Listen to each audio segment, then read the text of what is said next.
A service of KIBMradio.com, the Internet's home for an all old-time radio.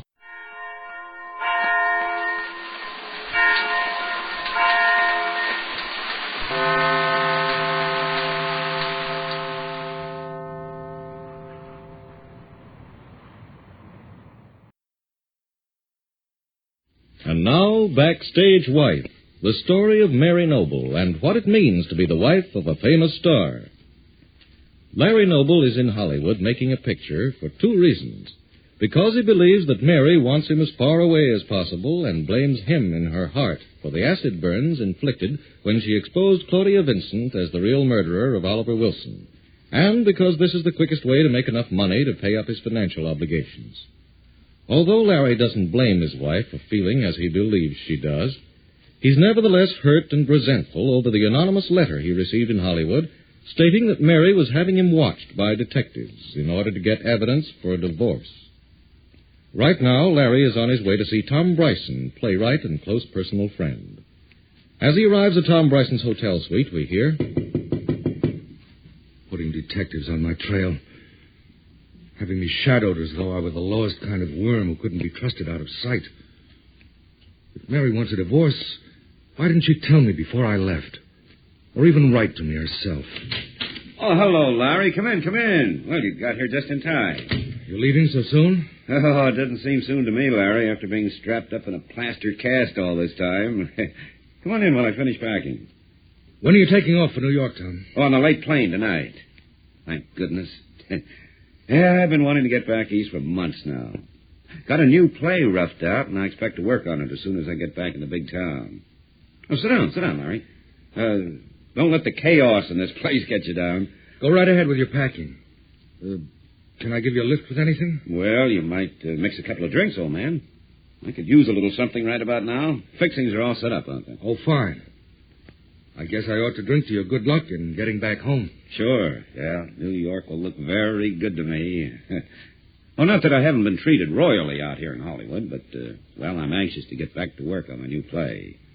I have an idea I might be ready for a fall opening. Oh, great. I'll fix the drinks. Now, you'll probably be finished with your picture in a few weeks, Larry, and you'll be flying back home to Long Island. And if Mary's all right by then, well, don't forget I still have squatter's rights on the room under the eaves in your house at Rosehaven. I mean to pick up my option. Well, you'll have to check Mary on that, Tom. Here's your drink. Oh, thank you. Yes, I'll check Mary all right. First thing when I get back. Her last letter said she's getting on beautifully. Expects to leave the hospital in New York soon. Yeah. You don't sound very sure about it. Isn't that what she tells you? Oh, yes, Tom. She says she's fine and there's nothing to worry about. Well, you don't sound very cheerful for a guy who gets that kind of news. What's the matter, Larry? You got inside information from the doctor, or isn't it going as well as she says? I have every reason to believe that Mary is doing fine. Well, then why so downhearted, Larry? Me? I'm not downhearted at all. Oh, I know. You're still edgy because I persuaded you to come out here to Hollywood to make a quick picture. On the contrary, Tom. It's the best thing you could have done for me. I expect to be able to clean up most of my debts and be in the clear when I finish out here. On just this one picture from Marco and Franklin? Who said anything about one picture? You mean you're going to sign for another after you finish? If they want me, why not? Ooh, hadn't thought of that, Larry. Well, what about Mary? Think she'll want to come out here and bring Larry Jr.? No, that would be foolish. Well, if you know Mary, she isn't going to let you stay that far away from her any longer than she can help it. Let's cut out the crosstalk, Tom. We both know better than that. What's the matter with you, Larry? You act as though this was the end of the world. Not at all. I'm very well pleased with the way things are shaping up. You can tell Mary that when you see her in New York. Okay. Probably relieve her mind. But look here. I have an idea you and I can do business together when I get my new play in shape. We'll read it over when you get back, and, well, you can see if it suits you. Don't count on it, Tom. If I can get another assignment out here, I think I'll stay. You mean you've come to like Hollywood? I think it's great. Well, I'll be hanged. Wow, I never expected you to be happy more than a couple of steps away from Broadway. Who said anything about being happy? I'm trying to be realistic. I guess it's about time. Now, don't let it get you down, Larry. Grab whatever money you can from this picture and come on home. We've got big things to do in New York. I think Mary can handle them without any help from me. What are you talking about? Look, Tom, I'm not complaining or trying to change anybody's plans, understand? If that's the way it's going to be, then I'll string along. Just tell Mary that I'm willing to settle for whatever she wants. Anytime she gets ready to work out an agreement, it's all right with me. But tell her it's a waste of time going about it the way she's been doing. One of us must be nuts, Larry. I can't make anything out of this. Mary will understand. Just tell her, Tom. I've got to leave now. I promised to meet someone in half an hour. Oh, wait a minute, Larry. Why don't you hang around when my plane takes off? I'm sorry. I've got to go. And by the way, Tom, I'll keep your car after all, so don't worry about it. As soon as I have a chance, I'll have it appraised by a reliable man and buy it from you. Now, don't be ridiculous, Larry. I told you to keep it while you're here. Sell it when you get ready to leave. Just bring me the check when you get back. I prefer to do it this way, Tom. And since it looks as if I might be out here sometime, it's a good idea for me to have a car. I agree that you can't get along without one.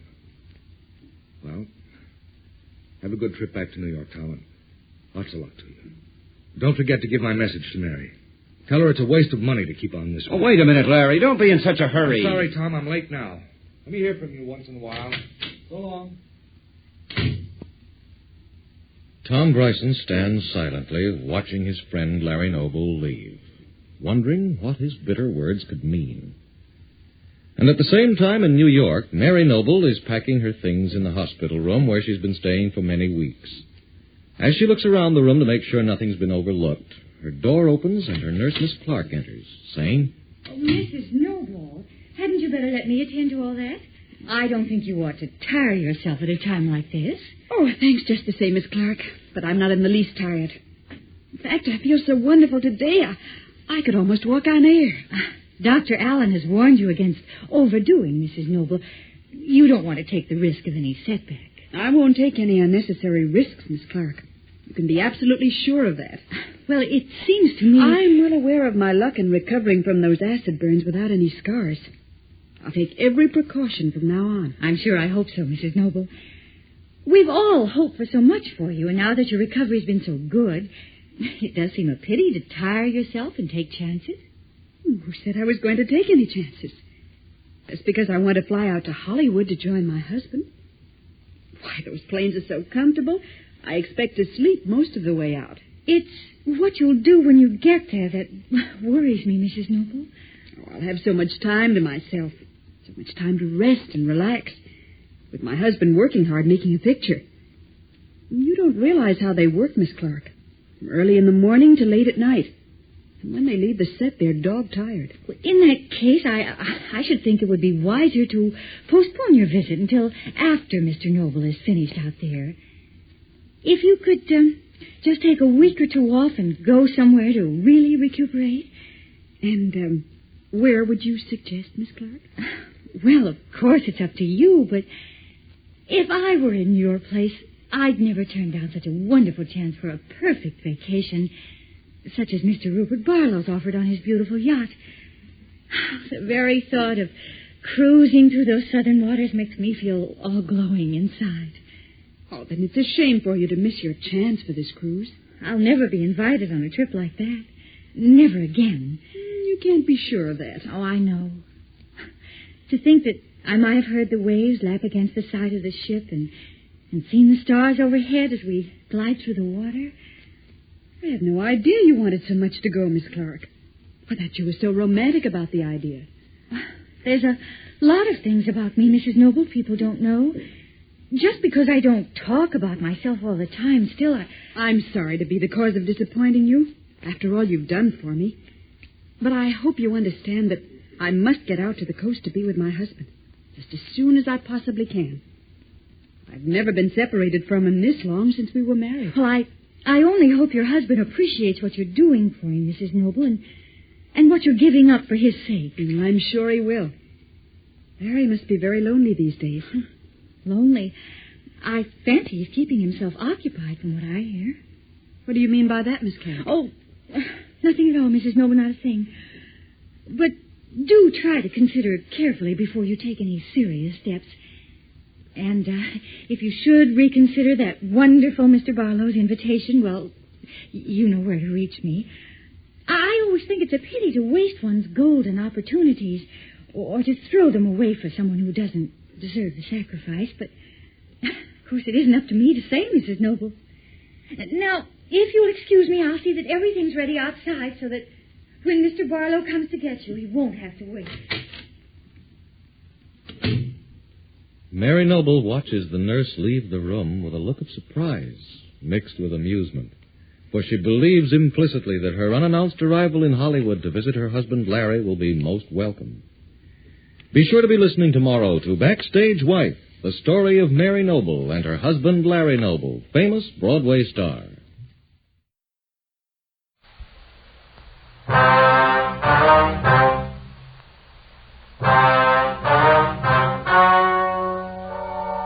The story you are about to hear is true.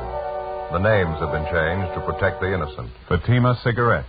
Best of all, king-size cigarettes brings you Dragnet.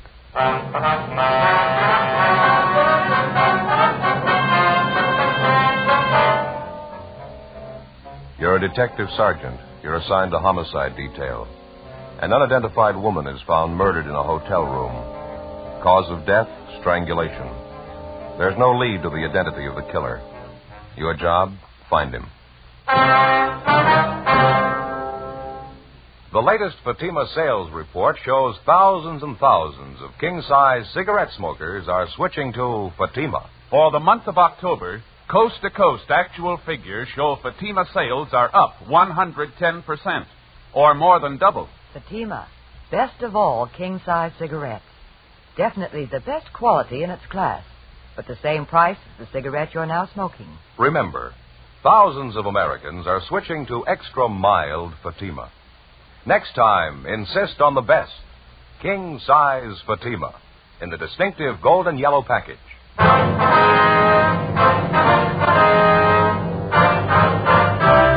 Dragnet, the documented drama of an actual crime. For the next 30 minutes, in cooperation with the Los Angeles Police Department, you will travel step by step on the side of the law through an actual case transcribed from official police files. From beginning to end, from crime to punishment, Dragnet is the story of your police force in action.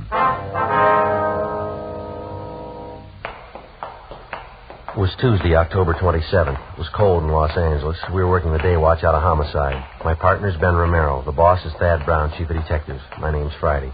It was 1:35 p.m. when we got to the old Central Jail building, 3rd floor, the crime lab. How you doing, Lee? Hi, Ben. Joe? How's it going? Did you check the stuff yet? Yeah, most of it. Come on back here. Okay. Well, this is all of it. Did you find anything we can get a lead out of? Nothing too good, no. I don't think you could identify it from what we've got here. The morgue post the body yet? Yeah, just this morning. How about fingerprints, Lee? Did they find any in that hotel room? No foreign prints, no. Dead end there. What about the woman's purse? Did it show anything? No chance. You can see the fabric here. Won't take a print. Yeah. Contents of the purse here, usual stuff. Mm-hmm. Comb, lipstick, keychain, 1 key on it, half pack of chewing gum, coin purse, a dime, 2 nickels in it. That's all of it. Yeah. According to the room clerk at the hotel, she had a wallet with her when she checked in. There's no sign of that, was there? Nope. No sign of it in the hotel room either. Checked everything. Is that the only piece of jewelry found on the body, that wedding ring there? Yeah, it's a cheap ring. No markings on it. No way of tracing it. About the only thing I can tell you, she was pretty well dressed. That's an expensive bag there. Yeah. Sure not a cheap dress either. Same for a coat and shoes. They cost some money, too. How about labels on any of that stuff? One on the coat. Yeah? You can see right here. Benwood Department Store, Los Angeles. Coat's fairly new. They might be able to give you something on it. Oh, maybe. The people at the hotel, get anything there? Well, it could have been better, Lee. The woman checked in last night around 8 o'clock. She registered as John Ross and wife, L.A. Anyone see the man with her? No, nobody. Room clerk says the woman came in alone. She said her husband was out parking the car, so she registered for both of them. Mm-hmm. Clerk said he left the desk a few minutes after that. Figures the man must have come in sometime while he was gone. Nobody on duty at the desk after midnight. He could have left the hotel any time after that without being seen. She registered at 8 p.m. The coroner says she died about 10:30. You're not even sure there was a man with her, are you? Yeah, the woman who was registered next door to the murder room, she told us she heard a man and a woman arguing. It was about 10 o'clock. Said it got pretty loud. No idea who the woman really was, huh? I suppose that John Ross and wife business doesn't mean anything. That's pretty doubtful. About all we got to go on is the physical description from the coroner. She was a small woman, 5'1", 99 1/4 pounds, wasn't that it, Ben? Yeah. Brown hair, blue eyes, about 31, 32 years old. We got her prints off to Washington. Got any ideas? We figured maybe it could be a psycho killer. How'd you figure? The coroner's report listed strangulation as the cause of death. Yeah? Whoever did it made sure her neck was broken. At approximately 6 o'clock that morning in a second-floor room of a downtown hotel, the body of an unidentified woman was found murdered. Preliminary investigation failed to reveal the true identity of the victim or the killer. As far as physical evidence was concerned, there wasn't much to go on. The deep bruises on her neck and throat, along with the crushed vertebrae at the base of her skull, indicated a savage attack. 1:55 p.m. Through the label on the dead woman's coat, we traced the garment to a department store where it had been purchased, but they had no record on it. It was a cash purchase, and the salesgirl couldn't remember the customer. Investigation during the next 2 days failed to turn up any leads. We showed a morgue picture of the victim to bartenders, waitresses, parking lot attendants in the vicinity of the hotel. They couldn't identify her. We rechecked tenants and employees at the hotel. That got us nothing. Thursday, 5:48 p.m. One answer I'd sure like to find. Yeah? The victim was a nice-looking woman, well-dressed, nice clothes. How come she'd stay in a cheap hotel down the neighborhood like that? It doesn't jibe for my money. Well, that's hard to say. Sure got me stopped. 2 days leg work and we're no play. Well, we might be in better shape when we get that kickback from Washington. I sure hope so. Go ahead.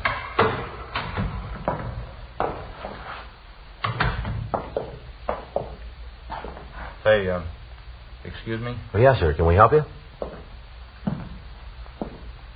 Well, no, I don't know.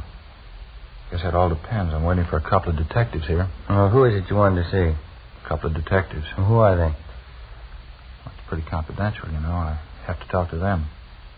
They told me to see Friday and Romero.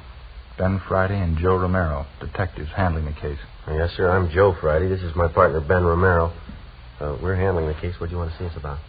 You said you were working on that murder case? That woman they found in the hotel? Yes, sir. That's right. That's so? I see your badges? Yes, sir. Here's our identification. Mm-hmm.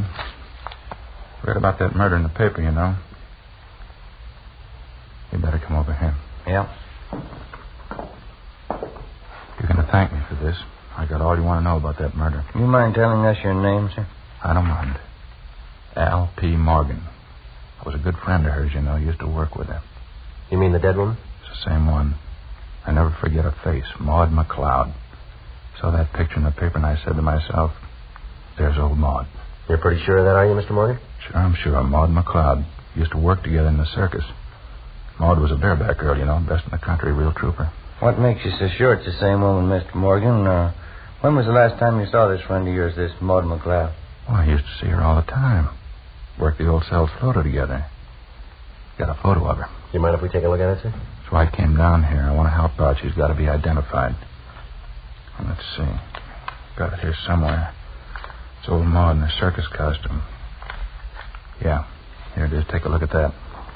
It's Maud, ain't it? Well, I don't know, sir. Doesn't seem to be too much resemblance here. Is that right? Afraid you've made a mistake, Mr. Morgan. Thanks for your cooperation anyhow. Appreciate you coming in. Well, sure, it was Maud. I get it. Homicide Friday. Oh, yeah, Frank. Uh-huh. Is that right? What'd it say? Huh? Yeah. Okay, fine. No, we'll pick it up. Yeah, thanks. Anything? Communications. They got the kickback from Washington on the dead woman's fingerprints. Any luck? They got her identified. She worked at an aircraft plant during the war. Name's Doris Frazier. I can't help but think you fellas are missing a bet. I knew that dead woman. Well, she's already been identified, Mr. Morgan. We know who she is. Her name's Doris Frazier. That's so. Yes, sir, that's right. Well, what do you think of that? Old Maud. She went and changed her name.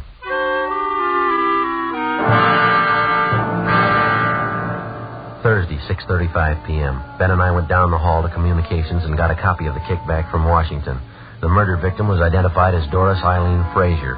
She applied for a position as a typist at the Eagle Aircraft Plant in Burbank in 1942. Next morning, we checked the personnel office at the plant, and we found that Doris Frazier had been employed as a typist from 1942 to 1944. In going over her application, we found her last known address listed as 7346 Oakdale Avenue. Her application stated she was single, with no previous employment, with no known relatives. We could uncover no further information on the girl. We drove across town to the Oakdale Avenue address, a large apartment building in a better-than-average neighborhood. The manager told us that Doris Frazier had lived there up to 8 months before. He said that a few weeks before she moved, she was married to a tall, dark-haired man, but he was unable to remember his name. The manager also told us that the newly married couple apparently began having trouble from the day that they were married. We checked the next forwarding address, a boarding house for women in the south end of the city. Ben and I interviewed the woman in charge, a Mrs. Frances Watson. We talked to her back in the kitchen of the boarding house while she polished a set of silverware. I saw that picture in the paper. I didn't connect it with Doris, though. She was a much prettier girl when she lived here. You say she left here about 18 months ago, Miss Watson? Yes, maybe a little more. Might be closer to 2 years. I'd have to check my rent receipts to be sure. Did you happen to know anything about the Fraser girl, Miss Watson? I mean, did you know much about her personal life at all? Well, of course, I always insist on references. Any good boarding house does, you know. Doris was a nice girl in many ways. Of course, she had her shortcomings. I suppose we all do. When she first came here, she seemed like such a nice girl, and then she started to go downhill. I just don't know what got into her. Well, how do you mean, ma'am? Was she in some kind of trouble? Well, of course, when she first came here, we didn't know it, but she was married.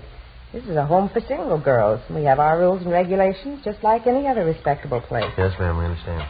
Well, as we came to find out later, Doris wasn't only married, but she was fighting with her husband. I understand he wasn't much at all. She was thinking of getting a divorce, as a matter of fact. Well, did you ever meet her husband, Miss Watson? No, I never did. I suppose it's just as well I didn't. I understand that Doris left him after they'd been married only a few months. Mm-hmm. Do you know what his name is, ma'am? No, I have no idea. Or Doris always used her maiden name when she was with me. Then you never saw this man, Miss Watson? He never came to the house here? No, I didn't say I never saw him. I said I didn't meet him. Yes, there was once when he came to the house to see Doris. And what was the occasion? You mind telling us about it? Oh, it was most unpleasant, I can tell you that. Let me see now. Yes, Doris had been here about 6 months. Even by that time, I was beginning to see the real side of the girl. No character, Sergeant, no character at all. It shows up every time. Yes, ma'am. What if you'd go on, please? Well, as I was saying, it was after about 6 months when this man brought Doris home late one night, about midnight, I'd say. Upset the whole house. How was that, ma'am? The two of them, this man and Doris, they stood right out there in the hall, had a terrible quarrel. The language, it was dreadful. The top of their lungs, too. My husband went out to quiet them down, but the man left before he had a chance to calm him down. He upset the whole house. Uh-huh. Now, this man that the Fraser woman was arguing with, you're sure that was her husband? Well, as sure as I can be. That's what Doris told me, anyway, the day after. I called her in and told her I just couldn't tolerate behavior like that. It upset her quite a bit, I remember. She cried, said it wouldn't happen again. That's when she told me she was trying to get a divorce. Is that what the big argument was about? Would you know that? Yes, she said she wanted a divorce. Her husband didn't. He wanted her back with him. Certainly is sad the way some people mix up their lives. Yes, ma'am. By any chance, did you get a good look at this man, husband, I mean? Well, he was tall and had dark hair. That's about all I remember. He was well-dressed, too. I see. When Doris Fraser left here, Mrs. Watson, did she leave a forwarding address with you? No, she didn't. I haven't any idea where she moved. What kind of work was she doing while she was living here? Do you have any idea where she was employed? Yes, that was one of the references she gave me. Furniture company. Down on Venice Boulevard, if I remember correctly. I have the address in my record book. Certainly is unfortunate, the whole thing. Yes, ma'am, it is. I even tried to talk to her before she left. Sat her down and talked to her for a whole afternoon. I guess it was just a waste of time. How's that, ma'am? Trouble with her husband. Terrible thing. He seemed to treat her so badly, two of them fighting all the time. I believe she was actually afraid of him. She told me he was very jealous. He drank, ran around. That's why I couldn't understand it. You couldn't understand what, ma'am? Doris, when she moved away from here. Yes, ma'am? She said she was going back with her husband. The landlady, Frances Watson, gave us the address of the furniture store where the murder victim had been employed, and we drove down to check with the personnel manager, a Mr. Collins. He said that Doris Fraser had been fired from her job 10 months before. He said she'd been let go because she was constantly late for work and that she got into the habit of asking for salary advances too often. Collins also told us that he'd heard about the trouble between the Fraser woman and her husband. He said he'd seen the husband in the store several times when he came to call for his wife. He identified the husband as Stephen Arnold. The description was approximately the same, a tall, well-dressed man, dark hair, heavy build. The personnel manager gave us the last known address they had on the victim. The following morning, we checked it out, an apartment hotel in the East Wilshire area. She was still registered there, together with her husband, Stephen Arnold, but the desk clerk told us that Arnold hadn't been living there for the past 3 months. He had no idea where Arnold had moved. He didn't know where he worked. While the desk clerk stood by, Ben and I went upstairs and checked the apartment. Anything, Joe? No, nothing. Nothing in the bedroom. Like Lee says, she goes in for nice clothes, about all I can figure. Well, what you got there? See it lying on the desk here. Looks like she started a letter and didn't get to finish it. What's it say there? Well, it's dated October 23rd. That's over a week ago. Says, Dear George, I've been meaning to write to you before, but that's all. That's as far as she got. George. First time we've run into that name on this deal. Makes more than one man in her life. Yeah, there's a couple of more letters here. They're all addressed to her, unopened. Let's see. All we can go by are the return addresses. Telephone bill, ad from a woman's store, postcard, another ad. Here's something. Santa Monica postmark. Check the name on that return. Yeah, Stephen Arnold. 12:35 p.m. We called the office and checked Stephen Arnold through R&I. He had no criminal record. The return address, which he'd listed on the envelope of the letter to his wife, was 10826 Pacific Front Boulevard. We located it on the beach just below Santa Monica. It was a small hamburger stand owned and operated by the dead woman's husband. No, I haven't seen Doris for a couple months anyway. Why? I understand you had an apartment with your wife in the East Wilshire neighborhood. Is that right, Mr. Arnold? Yeah, that's right. Mind telling us why you left? No, I don't mind. Want to move closer to my work, that's all. That place is way too far out. Well, how is it your wife didn't move with you, sir? She wanted to stay close to town. Doesn't care for the beach much. Bad for his sinus, I guess. Well, did you have an argument with your wife, Arnold? Some kind of a disagreement? Is that one of the reasons you moved? Yeah, you might call it that. We're getting a divorce. That's so? Yeah, it was the best thing all the way around. It's been nothing but fighting and scrapping the last year anyway. We decided to call it quits. Will you excuse me a minute? I got to put some cold drinks in this cooler here. Yeah, go right ahead. Would either of you care for a cold drink? No, no thanks. Coke, maybe? No, thanks. Did you get the divorce from your wife, Mr. Arnold? Yeah, that's right. I'm divorcing her. Why do you want to know? You remember that last time you saw your wife, the exact date, I mean? No, I don't think I remember that. Been at least 3 months, I'll say that much. You spend most of your time down here at the beach, do you, Mr. Arnold? Yeah, that's right. I get into town once or twice a month. Are you sure you would like a Coke? No, thanks. I think I'll have one myself if you don't mind. Sure, I get a cold one here. Water sure is cold. How about last Tuesday night, sir? You happened to be in town that night? Oh, last time was 2-3 weeks ago anyway. Went in to see a show. I was working here last Tuesday night. Work every night except Monday. It's the only night I'm closed up. Is there anyone who can vouch for that? I don't think I get this. Why do you want to know? Well, is there anybody who can vouch for you? Well, sure. Half a dozen people anyway. A fellow runs a place next door, and the guys in the rest of the stalls up and down the way here, they can all vouch for me. I work till 1 a.m., same as usual. Here, just a minute. Hey, Vic? Vic? Yeah, Steve? You hop over here for a minute? Something I want to talk to you about. Yeah, just a minute. Okay, Vic, thanks. He'll be right over. Hey, you fellas want a cup of coffee or anything? No, I would like to have change for that cigarette machine, though, if you don't mind. Oh, sure. Okay.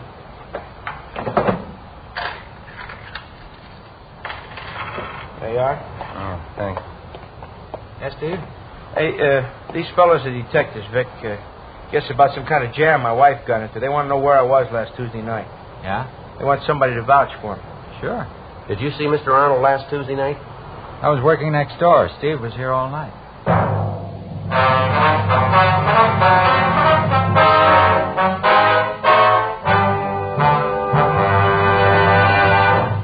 You are listening to Dragnet, authentic stories of your police force in action. Millions heard it, yet only 52 have written. Starting on Dragnet over 2 months ago, on September 20th to be exact, Fatima made a special money-back offer to more than 10 million listeners. The results? Amazing. Millions heard it, yet only 52 have written. If you smoke king-size cigarettes, listen to Fatima's famous offer. Buy a pack of Fatimas. Enjoy their extra mildness and superbly blended tobaccos. If you're not convinced Fatima is better than the king-size cigarette you're now smoking, just return the pack and the unsmoked Fatimas before December 1st, and we'll give you your money back plus postage. Fatima, Box 37, New York 1. Fatima's latest sales report shows Fatima sales up in every state in America. The month of October, coast to coast, actual figures show Fatima sales up 110%, or more than double. Yes, thousands and thousands of Americans are switching to king-size Fatima. So why wait? Switch to Fatima today. Extra mild, Best of all, king-size cigarettes.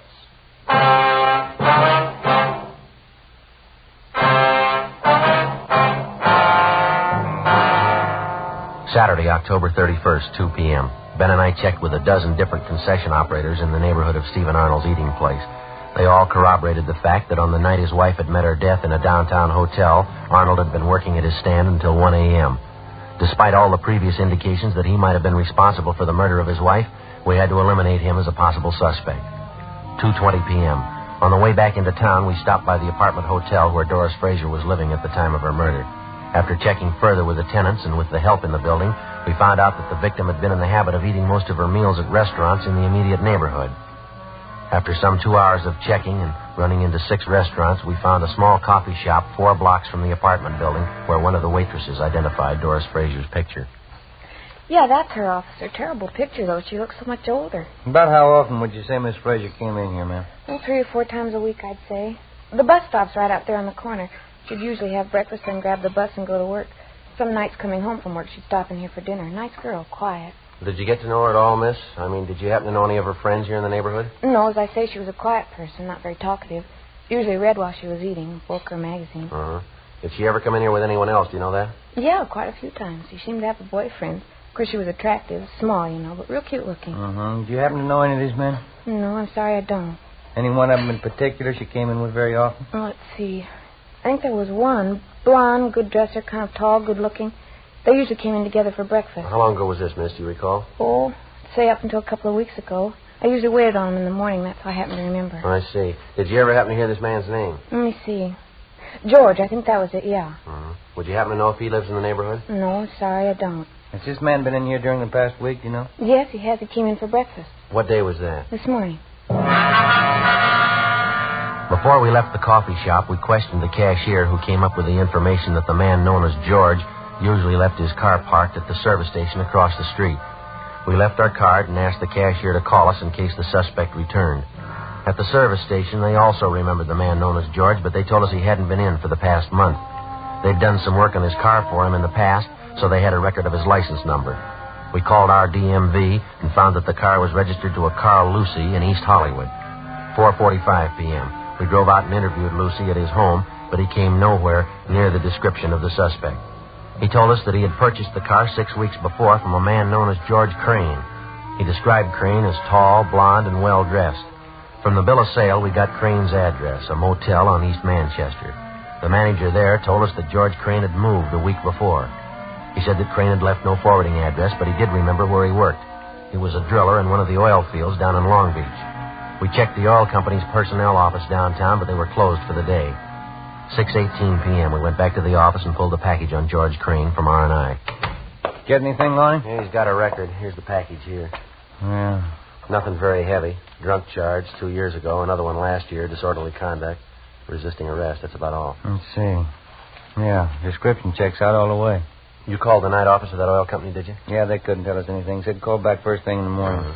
Want to reach you? I got it, yeah. Homicide, Friday. Who? How's that? Oh, yeah, sure. Yes, sir. No, sir, I'm afraid not. Yeah, thanks anyway. You bet. Yeah, goodbye. Well, that does it. Who was it? That guy who was in here the other day. You remember that Alfred P. Morgan or whatever it was? Oh, what did he want? Wanted to buy us a drink. He's celebrating. Huh? His old friend Maud. He just found her.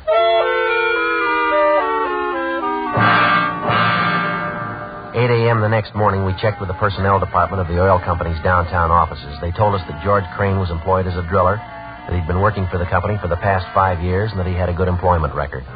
They told us he was on the day shift and that he was scheduled to report for work on Rig 619 at the Long Beach field at 8 o'clock that morning.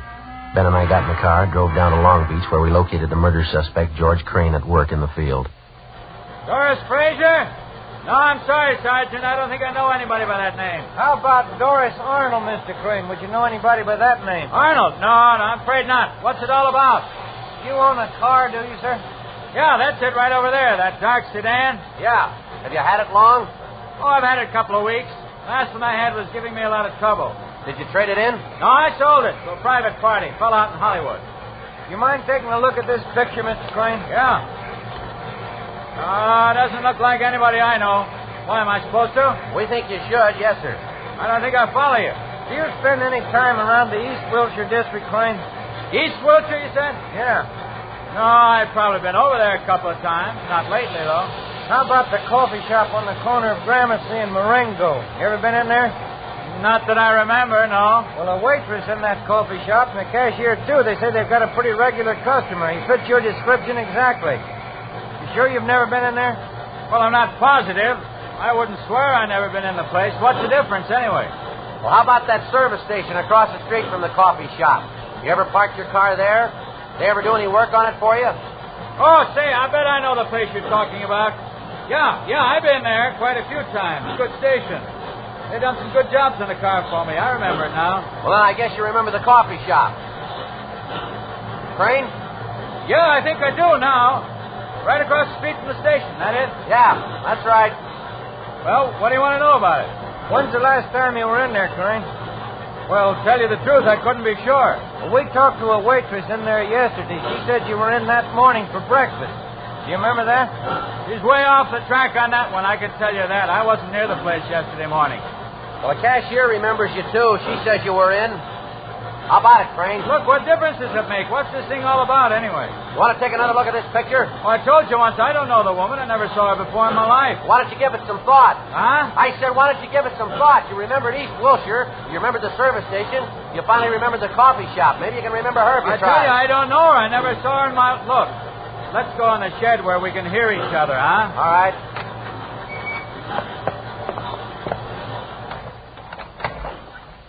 Yeah, that's a little better, huh?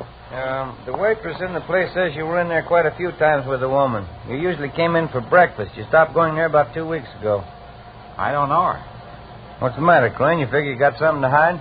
I don't know what you're talking about. I don't know her. What do you figure she's got to do with me, anyway? We checked her apartment, mister. We found a letter she was writing to you. You about ready to tell us? What's a letter? That doesn't mean anything. Can't prove anything by a letter. What are you thinking, anyway? We think you're lying, Crane. We think you got a reason for it. What do you say? Doesn't prove anything. Maybe I knew her, and that doesn't mean anything at all. We think it does. Yeah? We think you killed her. That the way it looks to you? That's the way it looks. I don't think you can prove it. We're going to try. Now, how about it? Will it go any easier for me if I admit it? That's not up to us. I don't know why I did it.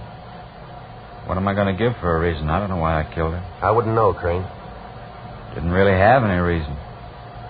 That sounds funny, doesn't it? No reason at all. I just killed her. What am I going to tell him? If I don't have a reason, how can I ask him to let me off easy? How can I ask him? I don't know, but they'll have an answer.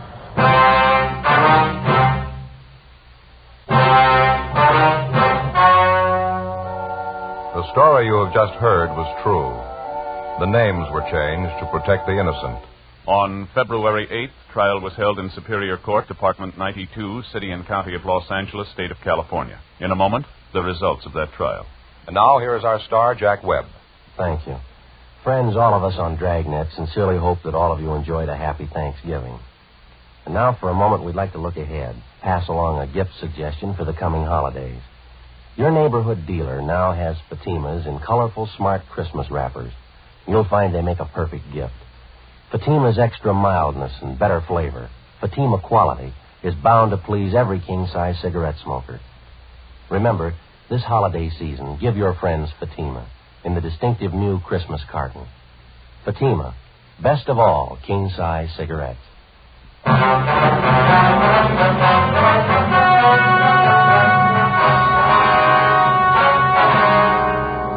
George Martin Crane was tried and convicted in Superior Court of murder in the first degree. He is now serving a life term in the state penitentiary.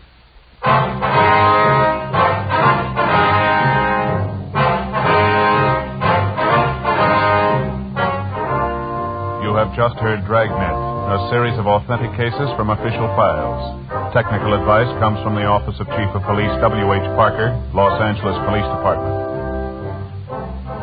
Fatima Cigarettes, best of all king-size cigarettes, has brought you Dragnet, transcribed from Los Angeles.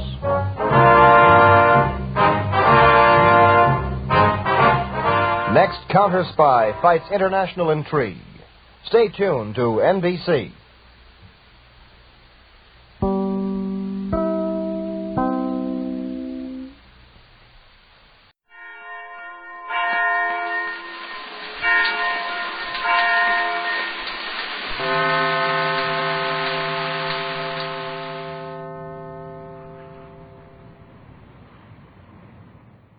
Ladies and gentlemen, the material and direct quotations included in the following program have been taken from authoritative files and from dispatches filed by the Associated Press and International News Service.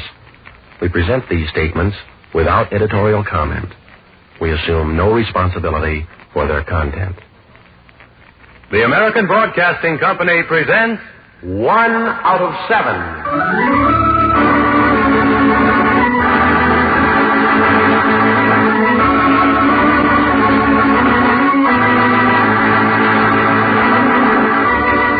24 hours make a day, 7 days make 1 week. And from these past 7 days, the editors here in our San Francisco newsroom have chosen the one story which they have judged most worthy of retelling.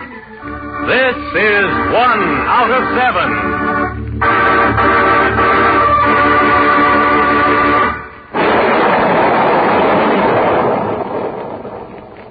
Theodore Gilmore Bilbo is an honorable man. As a member of the United States Senate, he is looked upon as such by the eyes of the law. Perhaps he is looked upon as such by many or most of his constituents. Though his voice occasionally grate upon the nerves, and his views often confound the innocent, the fact remains, as a member of the Senate of the United States, Theodore Gilmore Bilbo is an honorable man, and we do not intend to prove otherwise. We merely wish to cite a few samples of his handiwork, and perhaps a supplementary side glance or two, just for the sake of contrast. Adjust your dials most carefully, citizens. Herewith presenting Senator Theodore Bilbo, picture number 1.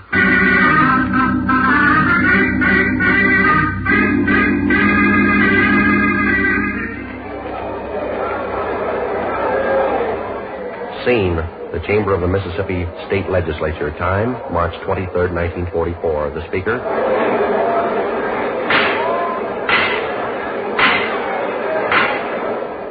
The chair recognizes our distinguished guest, the Honorable Theodore Bilbo, United States Senator from the state of Mississippi.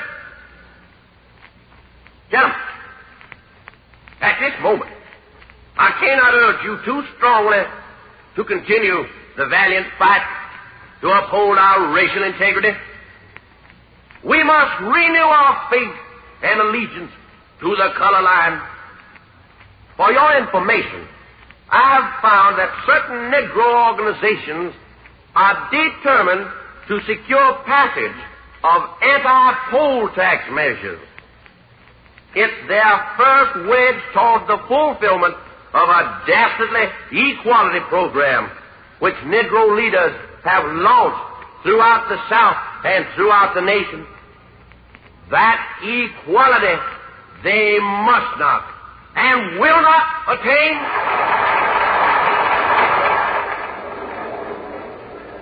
After his stirring appeal to the legislature, Senator Bilbo informs a small group of friends in confidential tones. You know, gentlemen, I found out that a prominent national official asked southern colleges and universities to open their doors to Negroes. You know what I told him? Well, I'll tell you what I told him. I said, Negroes will never get into our universities. You Negro-loving Yankees can go straight.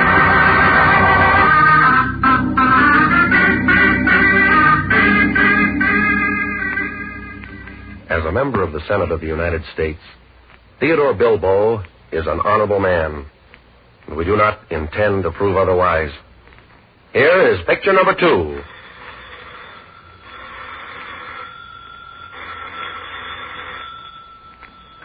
Hello. Senator Bilbo speaking. Senator, this is Representative Mark Antonio of New York speaking. Yes. What do you want? Senator, I just got a letter from a lady who lives in my district. It seems that she wrote you that letter about your filibustering against the FEPC. Well, she says she stated her case fairly.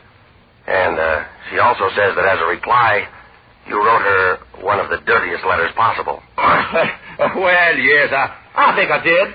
Well, Senator, she also says you addressed her with the greeting, "My dear Dago." Is that correct? Of course that's correct. That's what I called her. She's a wop, ain't she? That lady's Italian, Senator. Yeah, that's what you mean. I just thought you'd like to know that the lady has 3 brothers in the Army in Europe. One of them has been killed in action already. You know, if you had a shred of decency in you, you'd apologize for that letter. I'll never apologize why she's getting off light. Now, listen, she really would have been scorched if I was mad.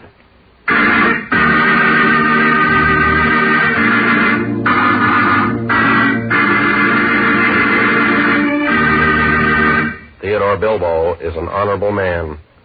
We do not intend to prove otherwise. Here is picture number 3.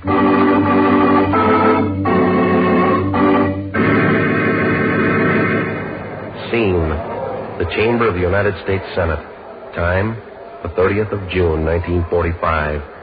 Senator Bilbo is filibustering against passage of the Fair Employment Practices Commission, and during his prolonged dissertation to the gentlemen of the Senate, the following occurs.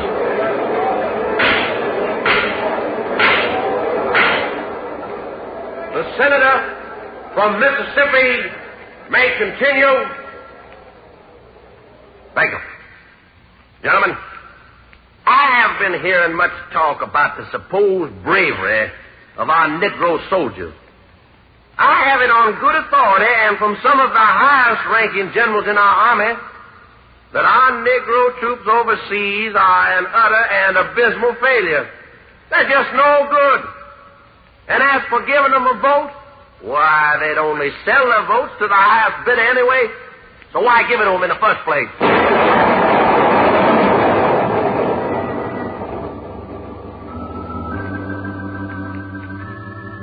At the same moment, deep in the jungle of an embattled Pacific island, a Negro soldier pens a note back home to his family.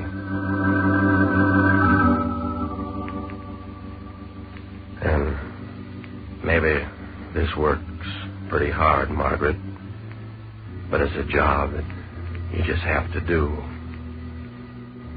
It's been 3 days now. Got no sleep. Their bombers are still paying us visits. And it still doesn't look like the war's going to be over soon.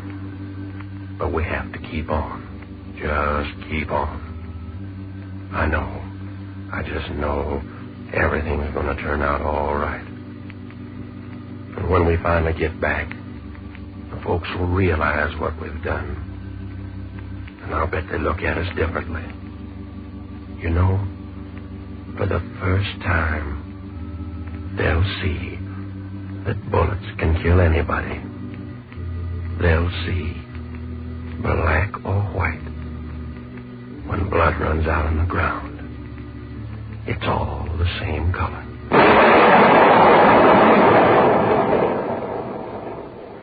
That's what the Negro GI thought.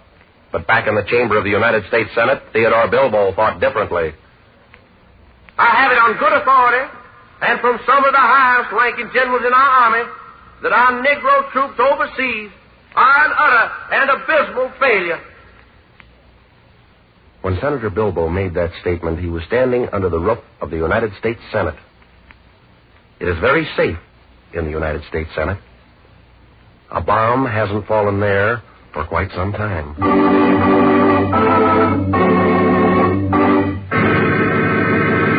You must understand, please, this is merely a portrait, an interesting portrait, of a duly elected representative of the American people. For you see, Theodore Bilbo is an honorable man, and we do not wish or intend to prove otherwise. Here is picture number 4.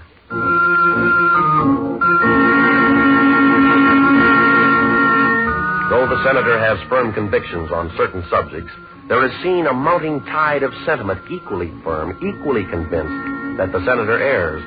On the 10th of August, 1940. Senator Bilbo, it is the opinion of the Committee of Catholics for Human Rights that your conduct toward racial minorities is a chilling deterrent to worldwide belief that America is the symbol of democratic freedom and human rights.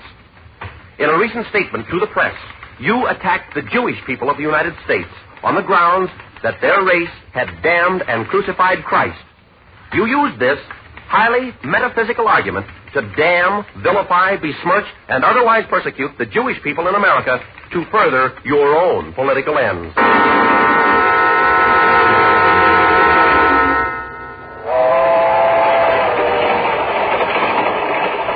By lucid contrast, a few days after his attack on the Jews, Senator Bilbo is stricken suddenly with a strange ailment. He is put aboard a train and speeds northward for treatment. And is it not strange that the senator demands to be taken to the Mayo Clinic?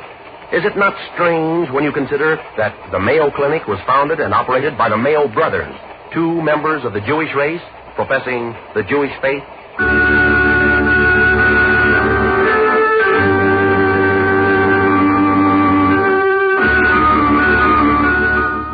But obviously, the senator is not loath to take advantage of the skill of the Jewish race.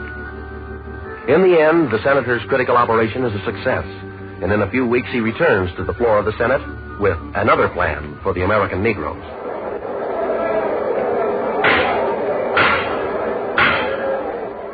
Gentlemen, for the best interest of the nation and all concerned, I believe a colony for American Negroes should be established on the west coast of Africa, bordering the state of Monrovia. Because of the exigencies of the times, any Negro who is race conscious and smart should be ready and more than willing to settle down in such a colony in West Africa.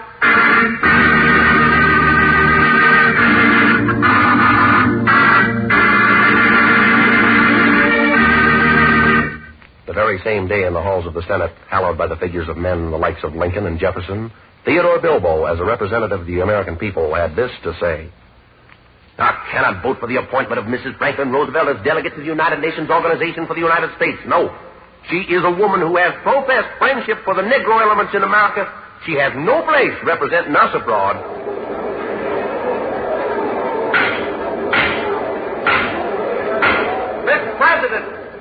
Mr. President, the chair recognizes the senator from Idaho. Mr. President, I should like to congratulate the senator from Mississippi. He doesn't know it, but he just paid a splendid compliment to Mrs. Roosevelt by voting against her. Mr. President, gentlemen, please, I'd like to add one more note. A word of warning to our senator from the South. It isn't going to be long now, Senator, before the people of Mississippi see the light and knock you out of office on that part of your anatomy where your few brains are undoubtedly located.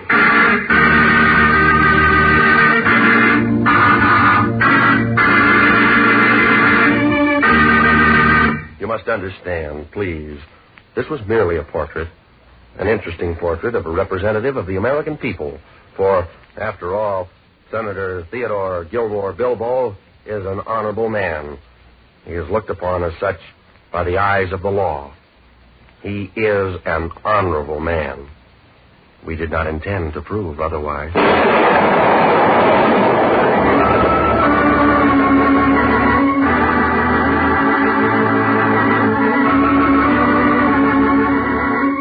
Script for 1 out of 7 is written by James Edward Moser. Gil Dowd is the producer, and music by Otto Clare at the Hammond organ. The material used in tonight's program was taken from authoritative files and from dispatches by Associated Press and International News Service.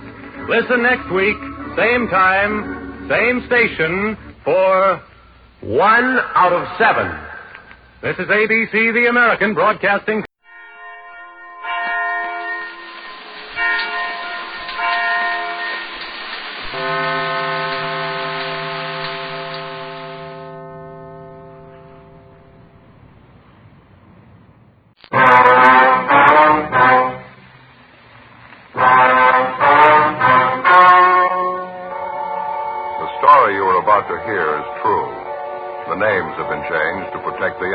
Fatima Cigarettes.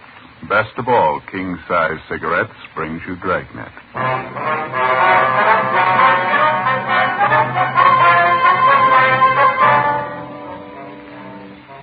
You're a detective sergeant. You're assigned to robbery detail. An unidentified armed bandit starts a campaign of jewelry store holdups in your city. The robberies are carefully planned, carefully executed. The bandit commits brutal attacks on each of the victims. Your job? Get him. The latest Fatima sales report shows thousands and thousands of king-size cigarette smokers are switching to Fatima. For the month of October, coast-to-coast actual figures show Fatima sales are up 110%, or more than double. Fatima, best of all king-size cigarettes. Definitely the best quality in its class, but the same price as the cigarette you're now smoking. Remember, thousands of Americans are switching to extra mild Fatima. Next time, insist on the best king-size Fatima in the distinctive golden yellow package.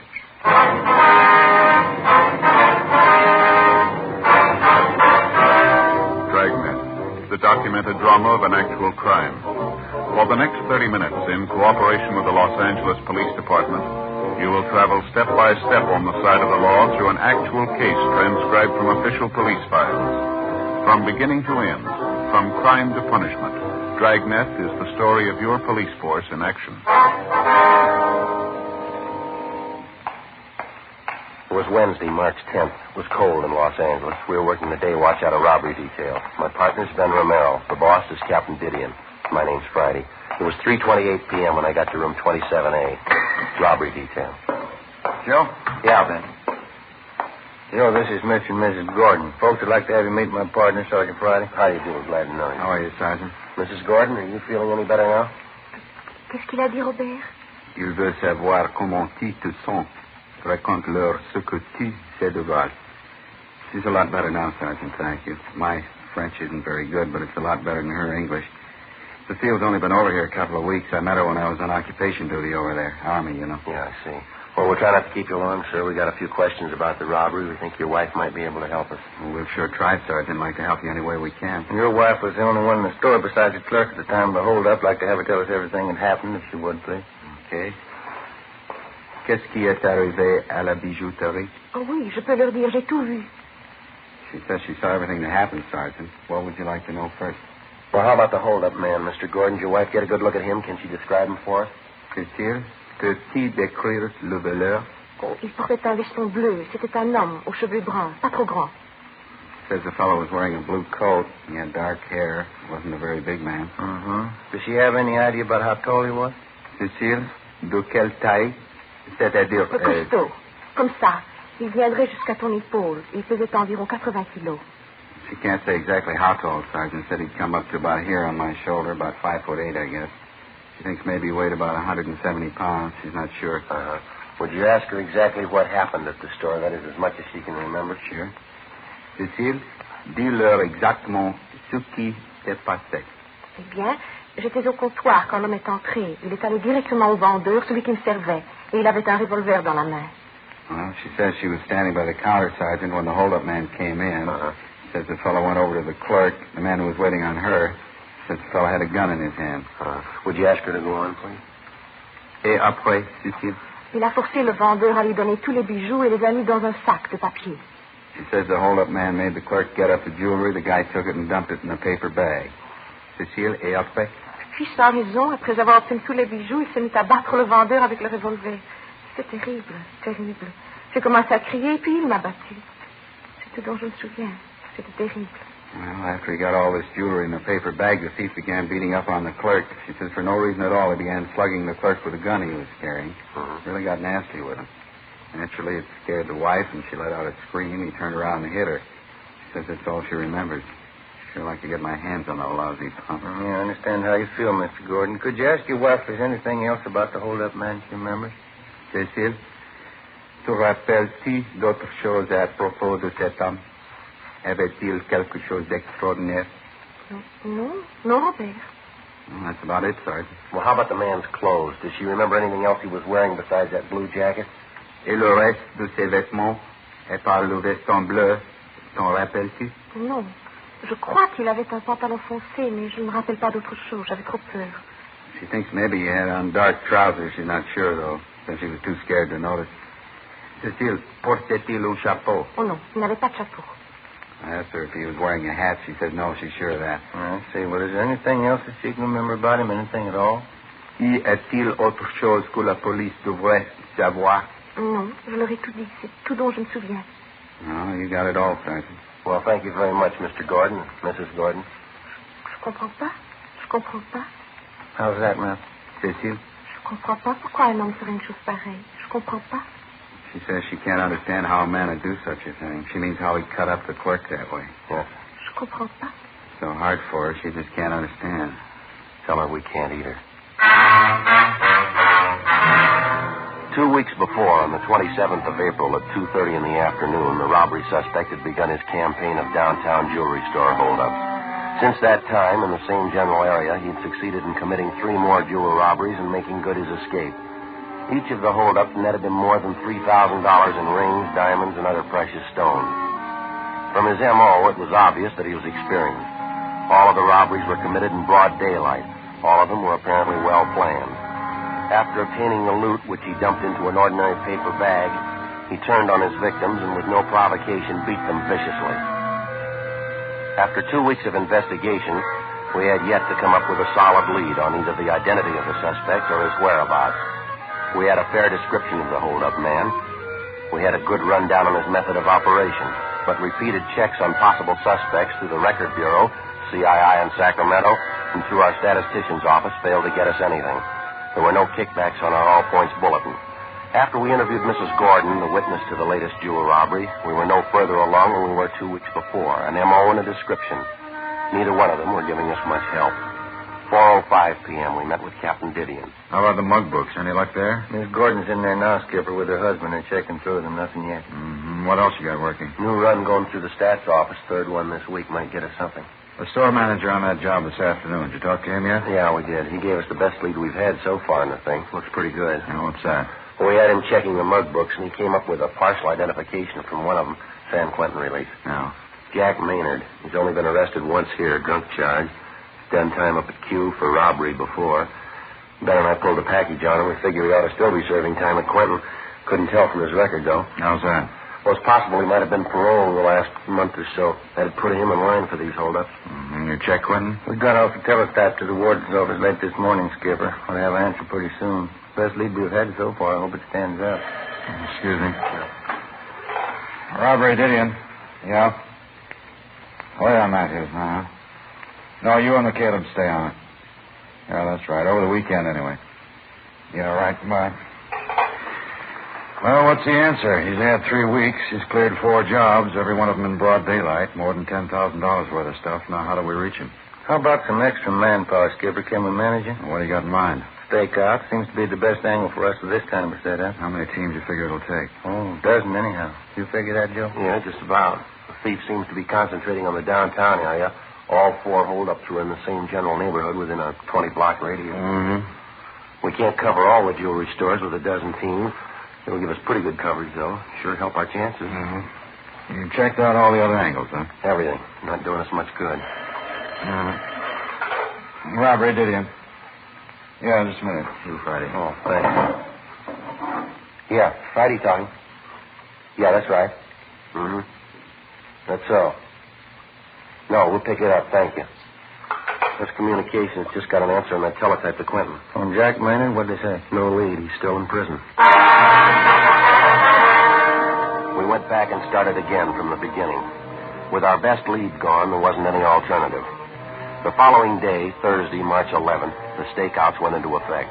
A dozen jewelry stores in the immediate downtown area, all of them potential hold-up victims, were placed under constant surveillance. 3 days passed. Nothing happened. No sign of the hold-up man. We stayed on it. Tuesday, March 16th, 11 a.m. At a small downtown jewelry shop, 3 blocks from the nearest stakeout team, the bandit committed his 5th successive robbery and made good his escape. The M.O. and description matched in almost every respect.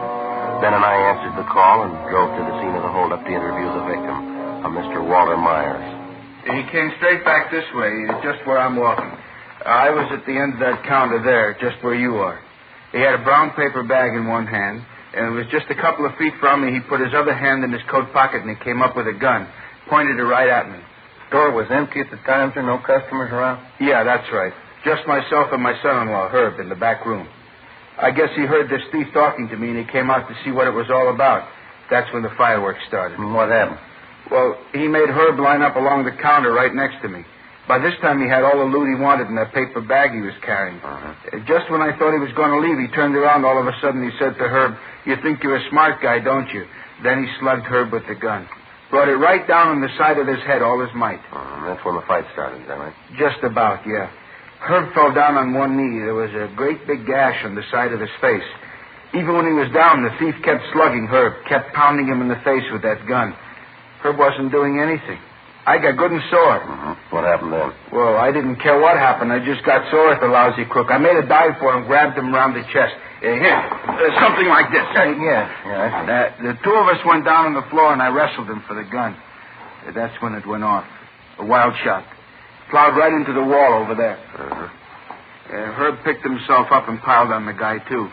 I guess the crook really must have figured he was through, fought like a wild man. I had a good hold of the top coat he had on, but he slipped right out of it. He grabbed his gun and the paper bag and ran out of the store, left me there holding an empty coat. So this is the coat he was wearing right here, is that right? Yeah, that's it. You can see one of the sleeves there. See? He almost ripped it clean off trying to get away. Yeah, I see. I already looked through the pockets. Nothing in them. Now, how about this description of the man, Mr. Myers? You're pretty sure of that, are you? Yeah, I'm positive, Sergeant. Ben, you want to call the crime lab? There's a phone booth right over there. You mind? Oh, yeah, thanks. I wonder if I could check that spot where the bullet hit Mr. Myers, that wild shot he fired. Oh, yeah. Right over here, Sergeant. Back of the cash register. Yeah. Bedded in there pretty solid. You're lucky it was the wall, not one of us. Say I got a pocket knife here if you want to dig it out. No, sir. We've got a crew on the way out from our crime lab. Ballistics men. They'll take care of it. I would like to take another look at that top coat, the one the thief was wearing. Oh, yeah, sure. I had already looked it over pretty good. Nothing in the pockets. Couldn't find anything. Here. All right, sir. Just an ordinary top coat, isn't it? There's no label on it. No, you're right. There's nothing in the pocket. What is? Did you find something? Oh, no, sir. It feels like a hole in the pocket here. Good sized one. No. Yeah. Crime lab's on the way. Should be here in a couple of minutes. Okay, fine. Anything at all in the coat? Oh, I don't know. Here. Seems to be a hole in this pocket here. It's possible something might have dropped down into the lining of the coat, maybe. Here, let me hold out that end for you. All right, thank you. Let me hold it up a little. That's fine, right like there. This? Yeah. Yeah, it feels like something down in here. What is it? Hey, just a minute. I get my hand down in there. See if I can get it. Yeah. Here we are. A scrap of paper. Some writing on it. What is it, Joe?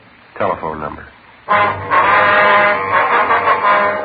The phone number printed neatly on the scrap of paper was Crestview 92085. There were no other notations.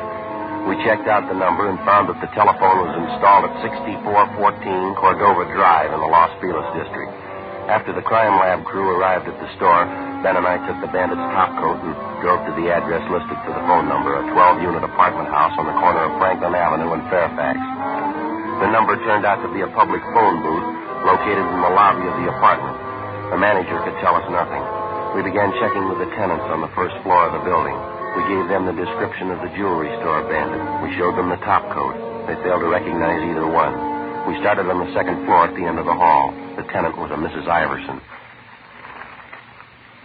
Do you recognize the description at all, Mrs. Iverson, mean anything to you? Yes. I'd say it did, Sergeant. Have you tried the apartment next door, Miss King's apartment? Oh, no, ma'am. Why do you ask that? Yes. I'm almost sure of it. Ma'am? I've seen a man who looks like this go in there several times.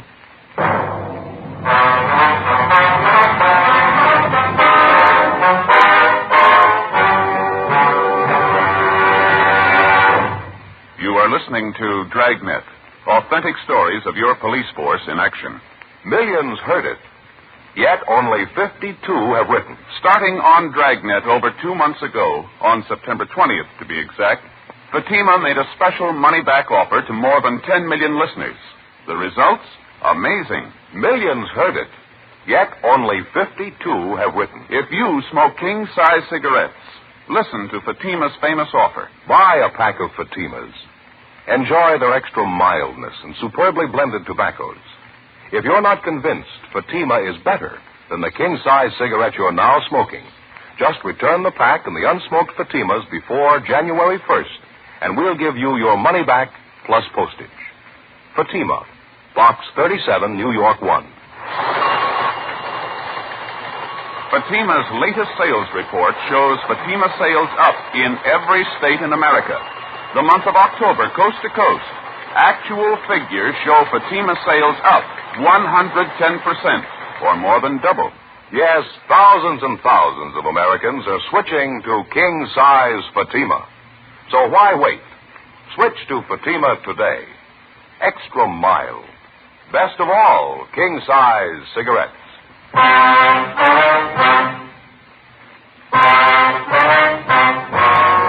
March 16th, Tuesday, 2:48 p.m.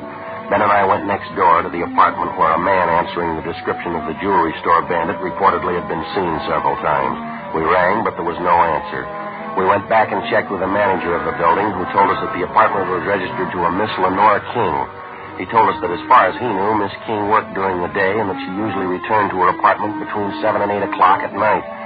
The manager gave us the address of the place she worked, and we checked it out. It was an exclusive gift shop on La Cienega Boulevard in West Hollywood. We located Lenore King back at the main packing desk where she was employed as a gift wrapper. When we put the question to her that a man answering the description of the jewelry store bandit had been seen visiting her, she readily admitted it. Yes, that's right. I'd say he looks just like that. He drops by my apartment 4 or 5 times a month. His name's Marty. What's his last name, Miss King? Where can we find him? I'm sorry, I never did know his last name. I'm afraid I don't know where you can find him either. Well, how's that, Miss King? He visits you quite a bit. He's a friend of yours, isn't he? Not exactly. I know him. That's about all. He's a friend of a friend. It's more like that. Excuse me. Sure. I'm sorry. This package has a rush on it. I'll have to wrap it now. Do you mind? No, ma'am. You go right ahead. About this man, Marty, Miss King, you mind explaining a little more? If you don't know him well, why should he visit you so often? Well, to tell you the truth, it's more of a favor than anything. It's for Virginia. She's my girlfriend. And I wish I never got mixed up in it to begin with. Well, how do you mean, mixed up in what? Well, it's confidential, Sergeant. I'd just as soon not mention it if you don't mind. Well, I'd like to have you tell us everything you know about it. It's a pretty important matter, ma'am. Well, I don't know really how it started. I mean, how the two of them got together, Marty and Virginia. They just met, I suppose. Virginia fell in love with him. She had to find some way out. How's that? Virginia, she was crazy about Marty. I guess she still is. They didn't want to get all involved, though, neither one of them. It's romantic in a way. Could I have the scissors there, Sergeant? Yes, here you go. Well, what two of them want is to see each other once a week. It's enough for Virginia, she says. She loves him, that's all that counts. She doesn't want to know where Marty lives, what he does, anything about him. And I guess the same goes for Marty. I see. So the two of them get in touch with each other through you, is that it? That's right. Usually once a week, maybe once every 2 weeks. I'd just as soon not talk about it if you don't mind, though. I can give you Virginia's address. She can tell you more about Marty than I can. You have no idea where we can locate the man. I'm sorry, none at all. The only contact I have is when Marty phones me or when he comes around. He leaves a message for Virginia where to meet him and when, and then he leaves. I really think you ought to talk to Virginia about it. Here we are. One thing I don't quite understand, ma'am. Yes? This girlfriend of yours, Virginia, you say she's in love with this fellow Marty? Oh, yeah, crazy about him. And why are they playing this hide and seek? If they're in love, why don't they come out and get married? What's the problem? Virginia. What? She's already married. Before we left Lenore King, we advised her what the situation was. In the event the suspect, Marty, contacted her, she was to get in touch with us immediately. She gave us her promise that she wouldn't disclose our conversation with her. We left her our card, and she gave us the address of her girlfriend, Virginia Brewer. It was a South Argyle Street address, but Mrs. Brewer wasn't at home. 8:15 p.m., we drove to her place of employment, a Valley nightclub out along Ventura Boulevard, where she was appearing in the floor show. She was a dancer. We located her backstage, waiting to go on. You must have some other girl in mind, officer. I don't know anyone by the name of Marty. You sure about that, Miss Brewer? We got it from a pretty good source. Well, I'm sure I don't know where you got it, but it's wrong. The name isn't familiar at all. Who told you this, anyway? Close friend of yours, ma'am. She seemed to know what she was talking about. Well, why did I got a right to know that? Lenore King? Lenore? Why should she tell you a story like that? We wouldn't know, ma'am, unless it's the truth. Of course it's not the truth. I don't know any Marty. I don't even know what this is all about. Well, she says you know the man, Mrs. Brewer. She says you're in love with him. She seemed to have all the details. Now, is there any good reason why she'd tell lies about you? I don't know. You believe what she told you? Yes, ma'am, we do, unless you can prove it's a lie. I'm sorry. That's my introduction. I have to go on. All right, ma'am. We'll wait.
Want to come back here, officers?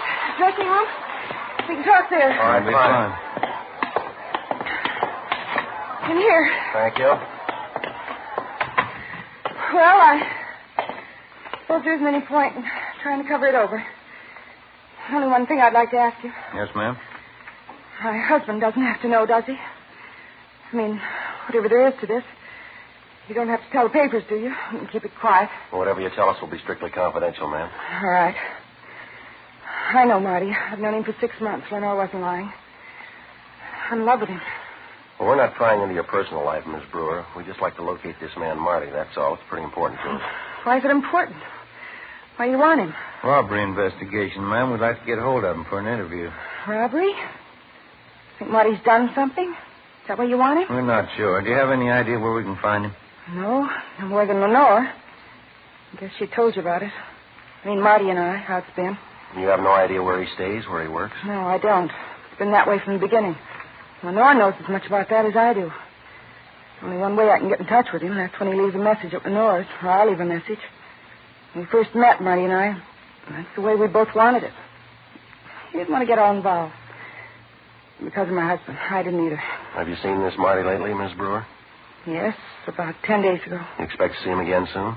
I don't know. I suppose so. He'll leave a message with Lenore if he wants me. That's all I can go on. Well, could you leave a message for him with Lenore? Yes, I suppose so. Have to wait till he calls, though. Mm-hmm. Can't you tell me more about it, Sergeant? Why do you want him? What's it about? We're going to have to ask your cooperation, ma'am. Your friend's a robbery suspect. We think he's a pretty good one. Marty? Yes, ma'am. Now, the next time he contacts you, the next time he sets up a date with you, we'd like to know where, we'd like to know when. You think he's guilty? You really think he's done something? Well, he's a suspect, ma'am. That's all we know. I guess Lenore told you. I love him. Love him more than anyone. Won't make any difference. Ma'am? Won't make any difference. I love him. Even if he is guilty, it won't make any difference. The will to him. 8:55 p.m. We continued questioning Virginia Brewer. Before we left, we got her promise that in the event the man known as Marty contacted her, she would notify us immediately. 9:20 p.m. We checked back in at the office and made arrangements to keep the home of Virginia Brewer under constant surveillance, as well as the apartment of her girlfriend, Lenore King. The following morning, we checked with the ballistics men at the crime lab who'd examined the slug which had been taken from the wall of Walter Meyer's jewelry store, the latest of the hold-up man's victims. It was identified as having been fired from a .32 caliber revolver. The slug was marked and filed as evidence. Thorough examination of the topcoat which the suspect had left behind at his last hold-up failed to yield any new leads. The jewel trays at the store which had been held up were also checked for fingerprints. A week passed. No sign of the jewel thief. Wednesday, March 24th. I'll grab it. All right. Robert Romero. Oh, yes, ma'am. Mm-hmm. Well, when was that? Oh, all right. Fine, yes, ma'am. Thank you. Bye. You got anything? That friend of Mrs. Brewer's, Lenore King. Yeah. Says this fellow Marty called a few minutes ago. Uh-huh. Set up a date with Mrs. Brewer. We're supposed to meet at Lenore's apartment. When? 8 o'clock tonight. 4:45 p.m. We checked with Captain Didion and set up a plan to have the apartment building where Lenore King lived thoroughly covered that night. Carr and Matthews were assigned to cover outside the main entrance. McCaleb and Olson would cover the lobby. Ben and I would be in the apartment proper along with Mrs. Brewer and Lenore King. By 6 o'clock that night, we were all in position. We waited. 6:30, 7 o'clock, 7:30. We waited. Mrs. Brewer walked the floor with a drink in her hand. 7:45, 7:50. Ben watched at the window. Virginia Brewer got nervous. You can't prove it. You don't know anything for sure. How I know you're not trying for a frame, trying to blame Marty for something he didn't do? We're not blaming him for anything, ma'am. He's a suspect. We want to talk to him, that's all. Why don't you sit down, huh, Virginia? You know you're getting upset. It'll be all right. Come on, honey. Got him all over the place, Lenore. Cops. Waiting for Marty. What am I supposed to think? Why don't you relax, Miss Brewer? If he's not the man, you got nothing to worry about. He's right, honey. Sit down, huh? Let me freshen up that drink. Hey, Joe. Yeah. Car pulling up outside. Sedan. Yeah, what to say? Right in front, see? Man getting out. Yeah, he's coming in here. Marty. Can't see him. He must be inside.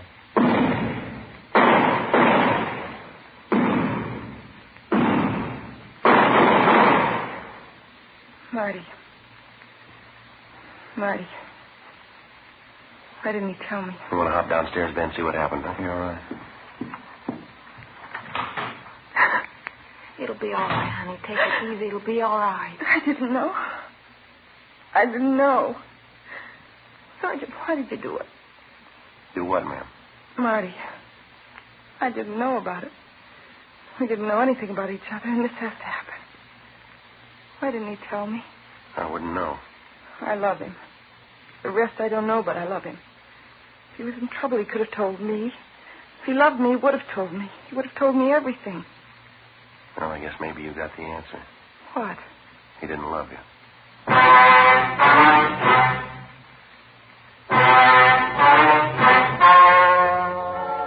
The story you have just heard was true. The names were changed to protect the innocent. On June 29th, trial was held in Superior Court, Department 91, City and County of Los Angeles, State of California. In a moment, the results of that trial. Now, here is our star, Jack Webb. Thank you, George Fenneman.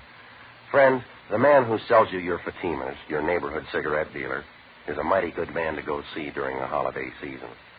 When you drop in, notice Fatima's new poster. It's a reminder that he has Fatimas in smart Christmas cartons. Now, this Christmas season, I'm buying Fatimas for all my friends. I suggest you do the same. You'll be giving the best, and believe me, they'll thank you for introducing them to Fatima quality.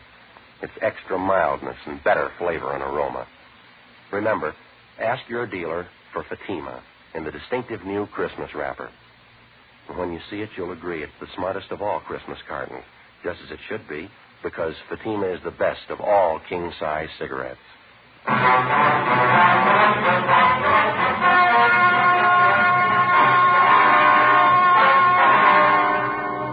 The suspect, Martin Arthur Kessington, was wounded, but not fatally, when he attempted to resist arrest. After interrogation, he dictated a signed statement admitting guilt for all 5 of the jewelry store holdups. He was tried and convicted on 5 counts of first-degree robbery and received a sentence as prescribed by law. Robbery in the first degree is punishable by imprisonment in the state penitentiary for a term of 5 years to life.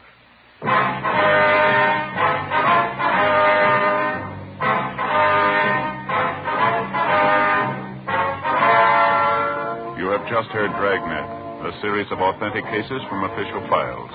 Technical advice comes from the Office of Chief of Police W.H. Parker, Los Angeles Police Department. Barton Yarborough is Sergeant Ben Romero. Also heard were Vic Perrin and Virginia Gregg. Script by Jim Moser. Music by Walter Schumann. Hal Gibney speaking. Fatima Cigarettes, best of all king-size cigarettes, has brought you Dragnet, transcribed from Los Angeles. Next, Counter Spy fights international intrigue on NBC.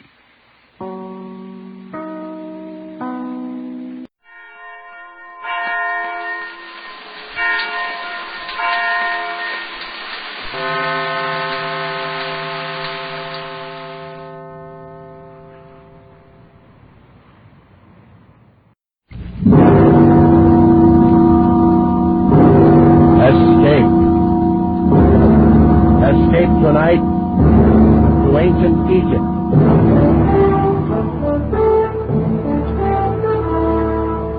The Columbia Broadcasting System and its affiliated stations presents Escape, a new series of programs of which this, the sixth, is The Ring of Thoth by Sir Arthur Conan Doyle, produced and directed by William N. Robeson.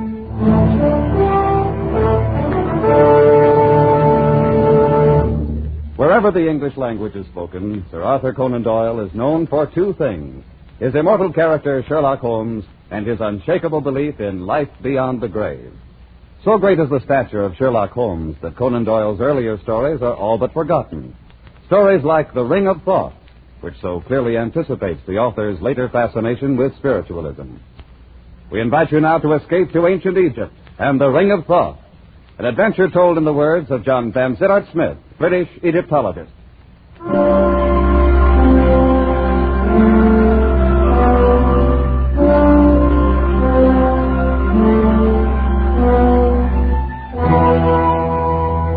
I arrived in Paris on the 3:14 express from Dieppe and went immediately to my hotel in the Rue de Lafitte.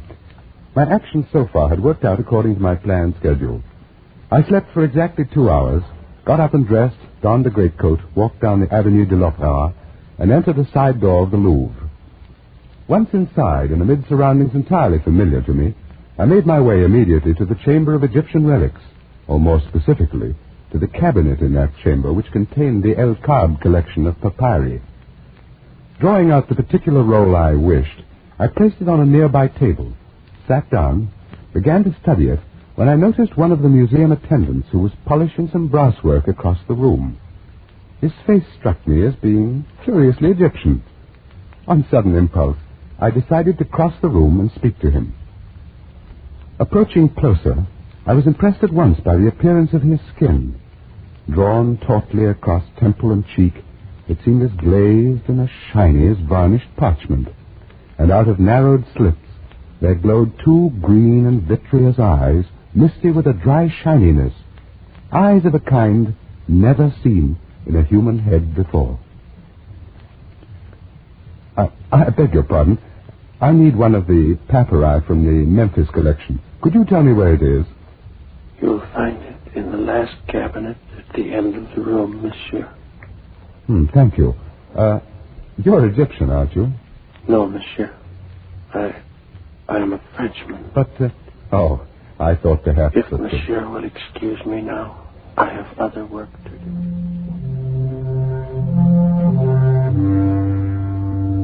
I went back to the table and took up the papyrus I had been studying before. But my former calmness in translating the intricate hieroglyphics was gone, and out of the depths of my mind welled a feeling of terrible familiarity. I concentrated more deeply on my studies, pushing aside those thoughts conducive to mental turmoil, and at last, worn out by the inward struggle, I fell asleep.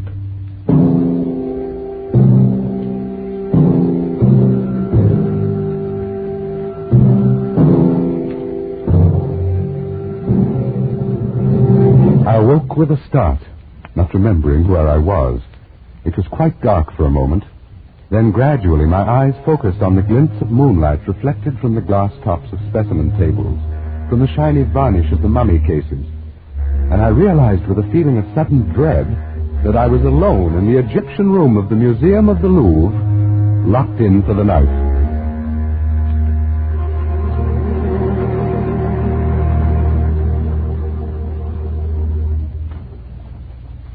And I saw at that moment, approaching through the moonlit halls, a dim yellow flame. Nearer and nearer it came until I could perceive above it, as though floating in the air, the eerie, glistening face of the man I'd spoken to earlier. I shrank into the dark shadow of my corner, and he passed without seeing me, stopping before the mummy cases a few yards away. Scarcely daring to breathe, I watched him place the light on a table and begin feverishly to examine the tags on the specimens. In a moment, he gave a cry of delight, and, drawing one of the mummies from its resting place, laid it on the table in the full glow of the lantern and set to work. He was unwinding the wrappings from the head of the corpse. A few turns revealed a tumbled cascade of black curls. A A few more, the snow-white brow, then the delicate nostrils, and at last, the full, warm, passionate lips, the face of the most beautiful woman the world has ever seen. Ah, ma pauvre petite. So long it has been, so very long. You must forgive me, beloved. I could hardly believe my eyes. The man was obviously in love with this mummy. After a while, he left the body, turning his attention to one of the glass cases filled with an assortment of rings. From the pocket of his garment, he'd taken a small glass bottle containing some kind of liquid, and he used this now to test the rings, rejecting them one after another. Then, at last... This is it. It's the one. At last I found it. The ring of Thoth. In his excitement, he dropped the bottle, and I gasped in surprise at the sudden sound. Who's there? I beg your pardon. So it is you. No, do not move. I didn't mean to spy on you. I fell asleep. Who are you, monsieur? I am John Van Tittart Smith, a student of Egyptology.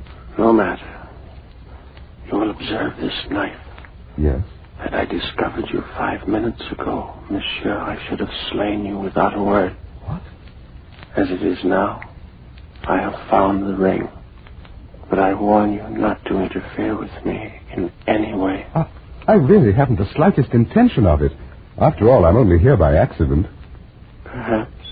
I say, you shouldn't have unwrapped that mummy, you know. It's starting to deteriorate already. Oh, my beloved. Yes, before our eyes, the lovely face was crumbling, the hair falling away, the skin shriveling and cracking, the lips fading. The man hovered over the decaying body a moment, murmuring sorrowfully. And then he turned again. No matter. That will not make the least difference in a little while. Of what importance is the dead shell, so long as her spirit waits for me at the other side of the veil? What are you talking about? What is it you're proposing to do? Tonight, monsieur, I have ended a quest and broken at last the ancient curse. Nothing now can prevent my joining her. Are you actually claiming that you knew her? She was Atma, daughter of the governor of Abaris, and both she and I lived in the reign of Tutmosis 3,500 years ago. You're obviously mad. Perhaps, but not in the way you think. There may be design in this, your coming here. It may be decreed that I should leave some account behind as a warning to other mortals as rash as myself. Very well, then. So be it.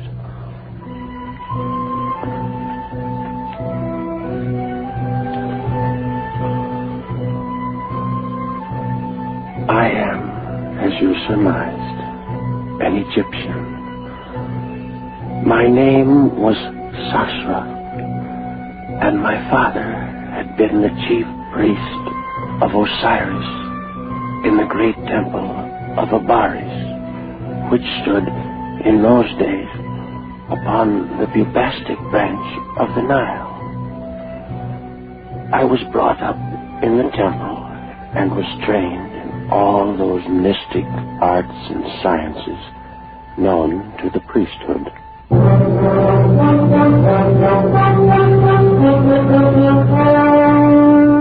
Of all the mysteries that I studied, none intrigued me more than the question of life and death.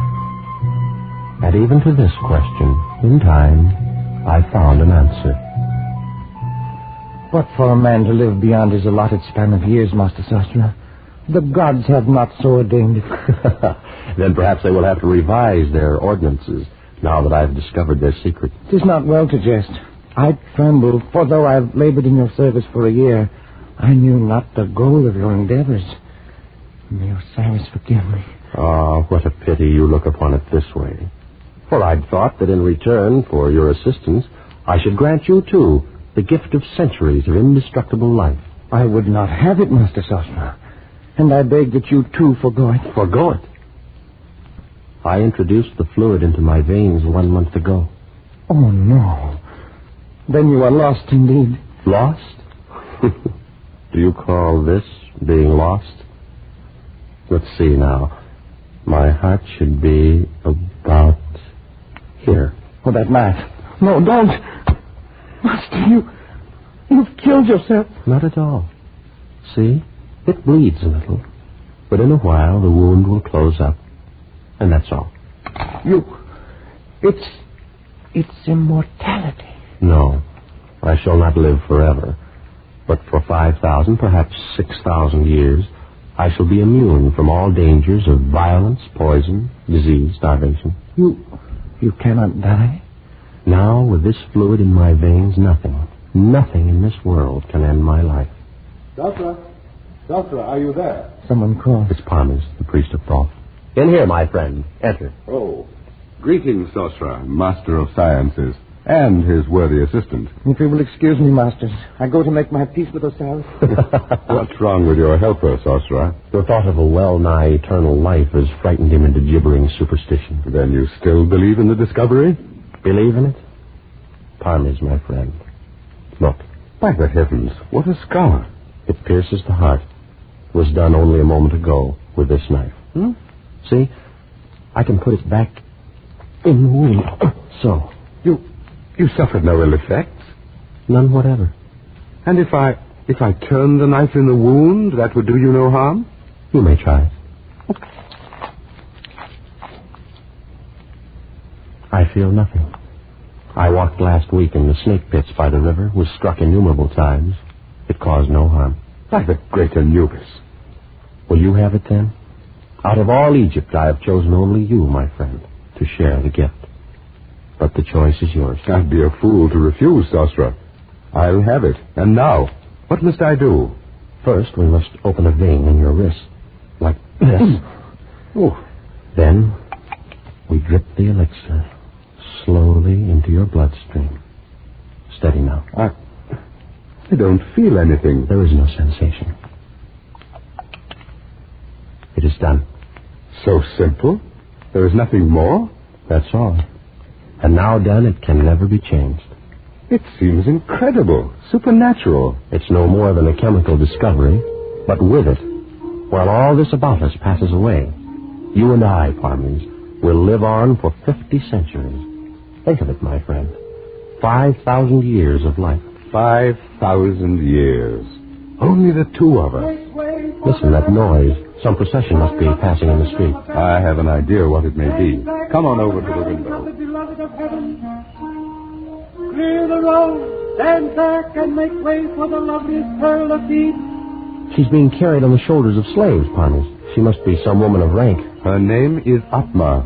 She's the daughter of the new governor. The curtains are drawn back. Perhaps we'll have a look at her. Oh, Parmes. Is she not beautiful? She is the most desirable, the only utterly desirable woman I've ever seen in my life. Yes, I saw her yesterday at the temple. Then you're most fortunate, my friend. You've had 24 more hours to dream about her than I have had. I must know her, Parmes. I must make her love me. I'll send gifts. I'll call on her tomorrow. Oh, it has to be done. I couldn't wait any longer than tomorrow. A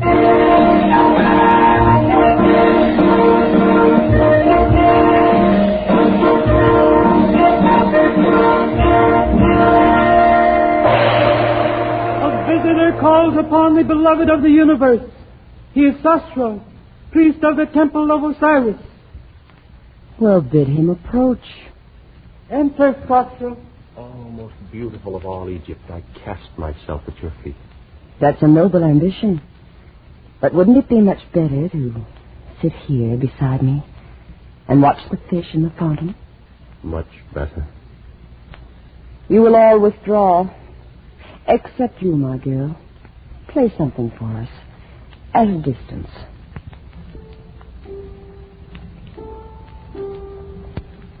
Well, Sasra, for so I understand you're called, am I to deem this an official visit by a master of the temple? Oh, Atma, my beloved. That is, No, it is not official. Oh? Perhaps then you wish to see my father on personal business of your own. Oh, no. No. I shall pay my respects to him at some other time. Then could it be I you've come to see? Yes. And since you've said the visit's not official, your reason must be a personal one. Oh, it is. Well, what is it?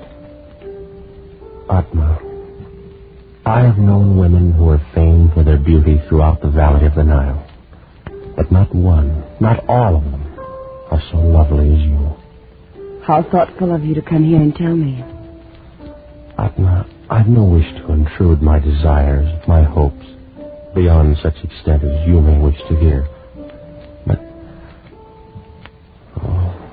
I'm finding this very difficult.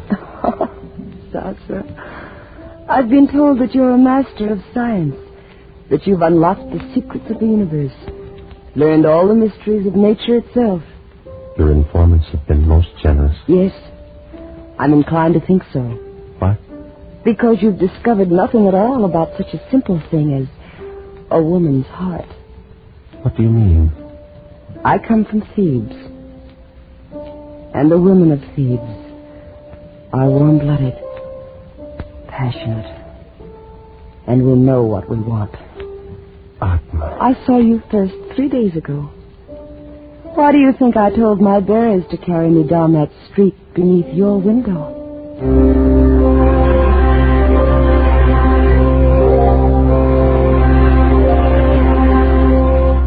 And so, miracle of all miracles, Atma loved me. Worshipping the very ground her feet had trod upon, I lived through those glorious weeks, and with it all, our love grew apace. But one thing bore heavily upon my mind, and I came to speak of it more often to my beloved as we sat and talked by the fountain in her garden. Look, Sasha. See how the stars shine from the water? Yes, Atma. More lovely even than their glow in the heavens. Are they very old, the stars? Very old, beloved. As old as time. And they'll go on gleaming there, long years after you and I are gone and forgotten.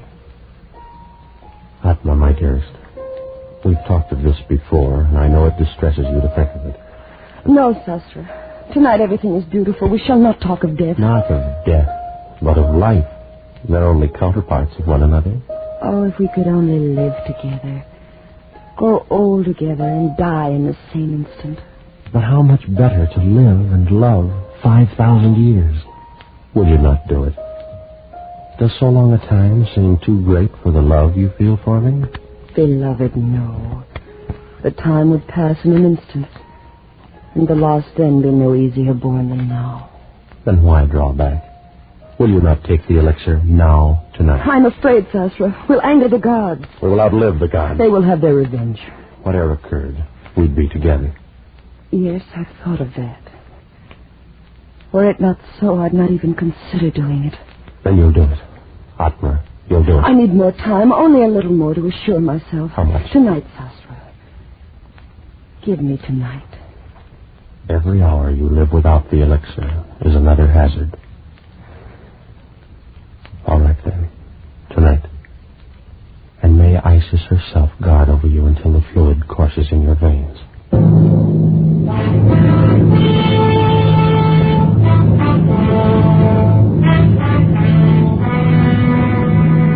And so, on that accursed night, I went to my chambers and slept. And while I slept, the moon of Isis shone over the delta of the Nile. Shone but to light as foul a scene as was ever done on earth. Some hours had passed away. Master Sasha, awaken! Master, awaken at once. You know. Who is it? Oh, what a terrible thing has transpired this night.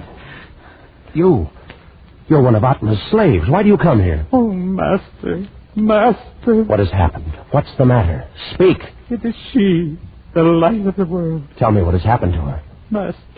Master. Brigands came in the night. She is dead. You lie. Oh, Sasra, the slave speaks the truth. Parmes, my friend. What foul joke's behind these words of his? It's not a joke. Atma is dead. You, slave, depart from us. Yes, masters. By your gracious leave, I depart. Such a thing cannot be. Oh, of course. The two of you planned it together, sought to frighten me out of my wits. It's very amusing, really. But I was terrified for a moment. Atma no longer lives. She was stabbed to death only a short while ago. No.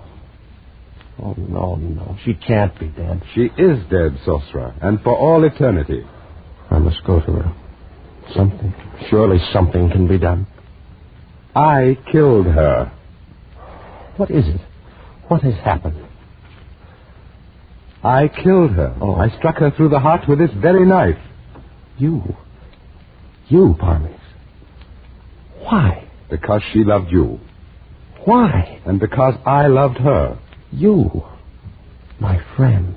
She would not look at me. And for that you would lose her to both of us forever? To both of us, Sosra? I think not. By the living Osiris, give me that knife. That's it. Strike. Again. Here's the heart. Here, strike. Again and again, Sosra. Wait. What foolishness. I cannot kill you. You're wrong, Sosra. You have killed me. Those were grievous blows. But the fluid, that cursed elixir of life, it runs in your veins as well as mine. True. But in mine is also the antidote. You lie. There is no antidote. Yes, day and night. These many weeks I've worked, and I found it. You couldn't have. Is there more of it? Yes, a very little. But you'll never find it. Where is it? Tell me where it is. In the ring, Sasha. In the ring of Thoth. And you'll never find it. I will. I must. Go on. Live your 50 centuries. And every hour of them, think. It was your hand that struck me down. With the same knife that took her from you. Think while I go to join her. Oh, no. You're not dead. You're not. No. No. No. No.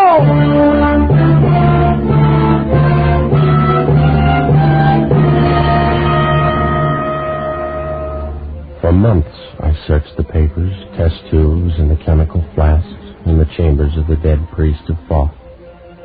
Searched and found nothing. I sifted the sands where he'd walked, questioned his slaves and servants, and learned nothing. Every moment of my life, my terrible and unwanted life, was devoted to an unceasing hunt for the ring of Thoth, and all to no avail. And in time, a horde of barbarians overran the city of Abaris. In the sands of the desert, buried forever the last of my hopes.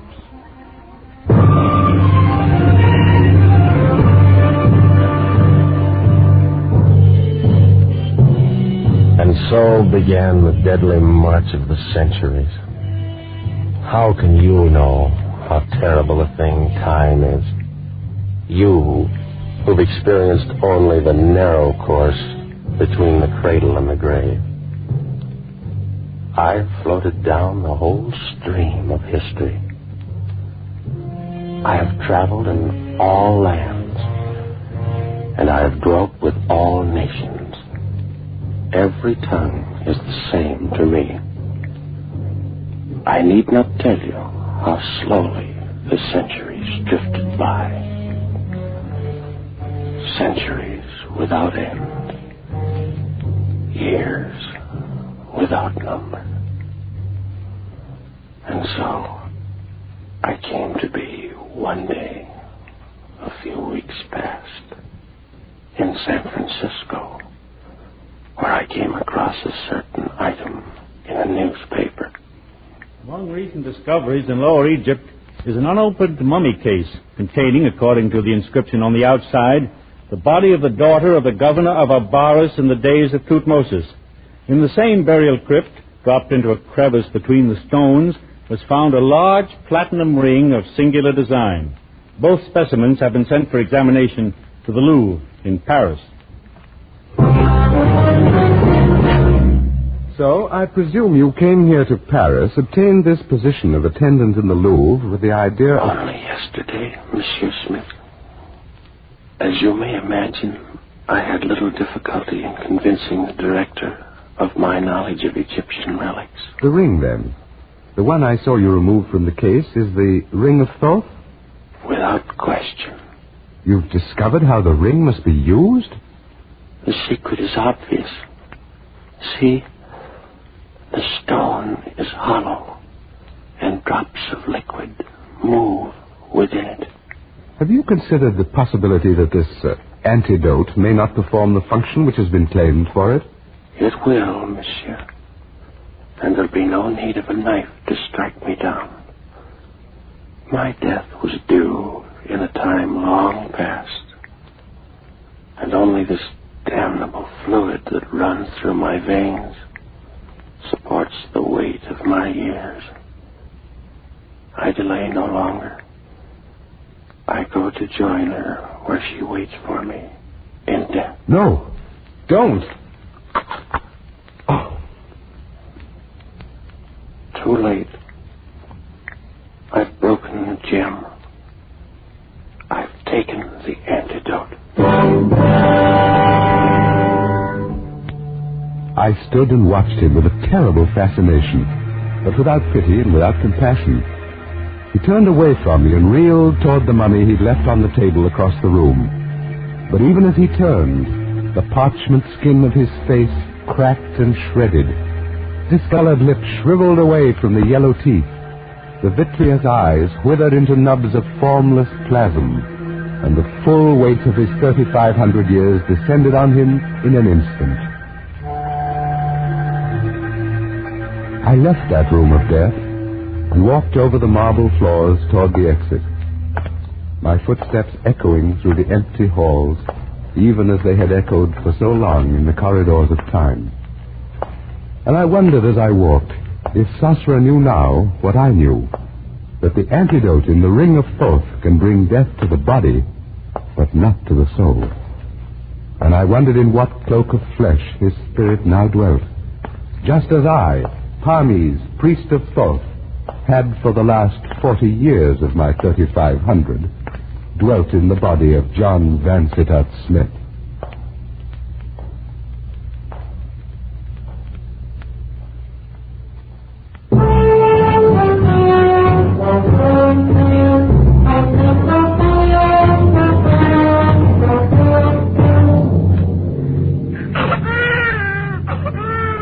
Doctor, he's so little and so red. Well, now, he's only 2 days old. But he doesn't look a bit like either his father or me. Give him time, my dear.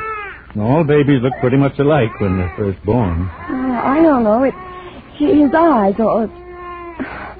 Oh, it's silly, of course, but he looks like an Egyptian.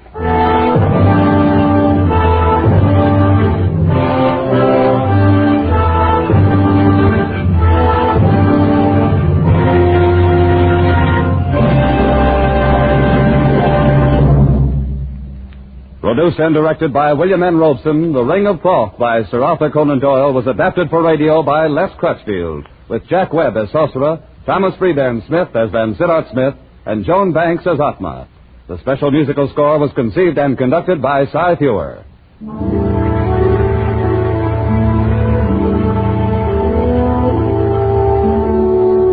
Escape is presented by the Columbia Broadcasting System and its affiliated stations each week at this time. Next week, we invite you to escape to a raft in the South Pacific with John Russell in his unforgettable story of human frailty, The Fourth Man. And so good night until next week at this time, when again it will be time to escape. This is CBS, the Columbia Broadcasting System.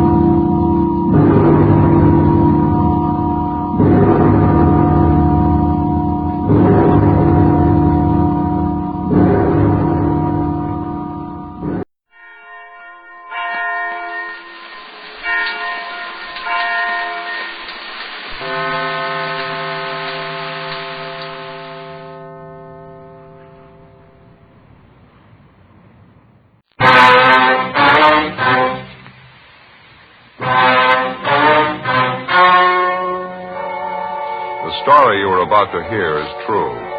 The names have been changed to protect the innocent. Fatima Cigarettes. Best of all, king-size cigarettes brings you Dragnet.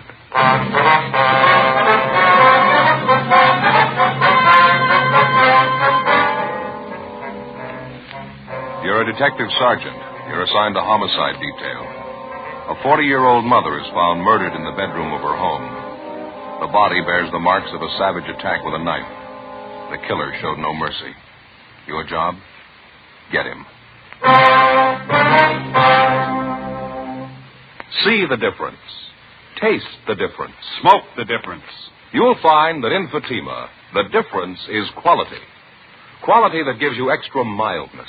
A much different, much better flavor and aroma. Yes, in king-size Fatima, you get all the advantages of extra length, plus Fatima quality, which no other king-size cigarette has. Fatima, best of all king-size cigarettes. Definitely the best quality in its class, but the same price as the cigarette you're now smoking. Remember, thousands of Americans are switching to Fatima. Insist on Fatima quality. So why wait? Switch to Fatima today. Look for the sunny yellow pack. Buy Fatima. Best of all, king-size cigarettes.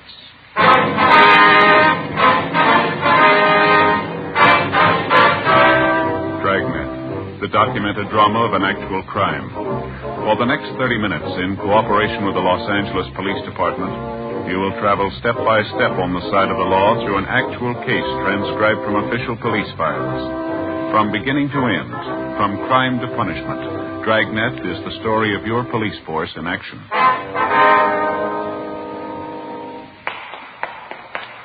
It was Tuesday, February 18th. It was cold in Los Angeles. We were working the day watch out of homicide detail. My partner's Ben Romero. The boss is Thad Brown, chief of detectives. My name's Friday. It was 10:43 a.m. when we got to Woodview High School, the vice principal's office. Good morning, ma'am. Yes? I'd like to see the vice principal, please. I believe her name is Harmon. Miss Harmon? I'm Miss Harmon. What is it you wanted? Police officers, ma'am. Here's our identification. Oh, yes. This is my partner, Sergeant Romero. My name's Friday. I see. How do you do? Well, we'd like to talk to one of your girl students, Miss Harmon, Roberta Dixon. Understand she's registered here? Roberta Dixon. Oh, yes, I believe I know her. Would you mind calling her out of class, please? We'd like to talk to her.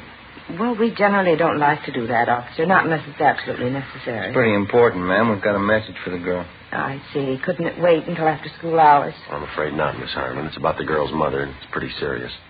Oh, has she been taken ill, is that it? No, ma'am. She's been murdered. 16-year-old Roberta Dixon, the daughter of the murdered woman, was called out of her classroom and brought downstairs to the office of Miss Harmon, the girl's vice principal. She was a thin, dark-haired girl in sweater and skirt. With the help of Miss Harmon, whom the girl seemed to know fairly well, Ben and I broke the news of her mother's death as gently as we could. At first, the 16-year-old girl seemed to take the shock with some composure, but suddenly she broke down weeping and became hysterical. When she recovered sufficiently, the girl agreed to come downtown with us to answer a few routine questions. Miss Harmon agreed to accompany her. 11:05 a.m. We checked back in at the office. Ben and I completed the 311 dead body report while Miss Harmon and the daughter of the murdered woman waited in the adjoining room. What was that time discovered, Joe? You got a note on it there? Yeah, let me look. 8:55 a.m. Oh, thanks. Hi, Joe. How are you? Oh, hi, George. How you doing? I can't complain. Got some checking out to do. I wonder if you'd help me. Well, I'll give it a try. Ben, you know George DeCoven, don't you? Reporter from the Daily News? Oh, yeah, sure. Seen him around. Hi. Say, I understand you two are working on that knife murder out on Pico, the dead woman they found this morning? Yeah, that's right. A few things I'd like to check with you before I do the story. The victim's name was Florence Eleanor Dixon, is that right? That's right, George, yeah. A couple more things here. Stop me if I got it wrong. Mm-hmm. The victim was 40 years old, divorced, one child, daughter 16. Body was discovered 9 o'clock this morning by a next-door neighbor. Mm-hmm. You see, the neighbor's name is Esther Fenwick. No, I think the name's Fenmore, George. Oh, thanks. Fenmore. I understand you haven't got much to go on. No murder weapons, no other leads. No, not much of anything so far. We just started on this thing. How about the husband of the dead woman? You get anything there? Well, he divorced Mrs. Dixon 2 years ago. There's no line on him yet. We're still checking him out. We might have some word later on in the day for you. Any other possible suspects in mind, or do you want to say? No, I don't think so. It's still wide open. How about a motive? That been established yet? Could have been one of a dozen things. We're going to have to do some digging before we can say definitely. It doesn't look like it was a robbery motive. Well, that's about all we can tell you for sure, George. Mm-hmm. See, I was over at the morgue when they brought the body in. It's the worst I've seen in a long time. Brutal. It's pretty bad. I suppose there's nothing from the crime lab yet. No. I think they just got back from the house a few minutes ago. If you want to drop by later on this afternoon, we might have something new for you. Okay, thanks. Right. Oh, say, I saw you bringing the girl in a few minutes ago, victim's daughter. I'd like to get a couple of pictures of her. Well, how about making it a little later, huh, George? Kid's still upset. Pretty much of a shock for you, you can understand. Okay, I'll be waiting out in the hall with the photographer. Okay. You give me a call, huh? Just a couple of shots. It won't take a minute. You betcha, George. We'll call you. Okay. You about finished with that report, Ben? Yeah, all done. Guess we better talk to the girl, huh? Yeah, all right. The morgue say when they're going to post the body? Sometime today. We ought to have the results first thing tomorrow morning.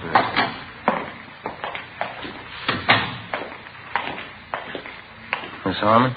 I think she's a lot better now, Sergeant.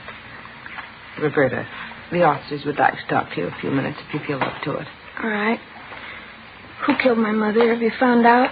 Not yet, Roberta, and we think you might be able to help us, so. It's so hard to believe. I just saw her this morning. She was all right then. Well, you try to take it easy, Roberta. We'll make it as brief as possible. Now, you and your mother are the only people living at your house, no one else? No, me and my mother, that's all.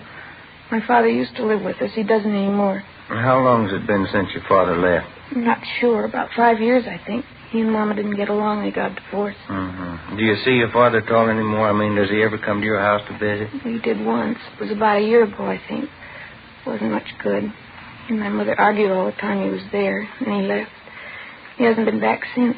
Has he been in contact at all with your mother? Do you know? Does he write her letters, call her on the phone? No.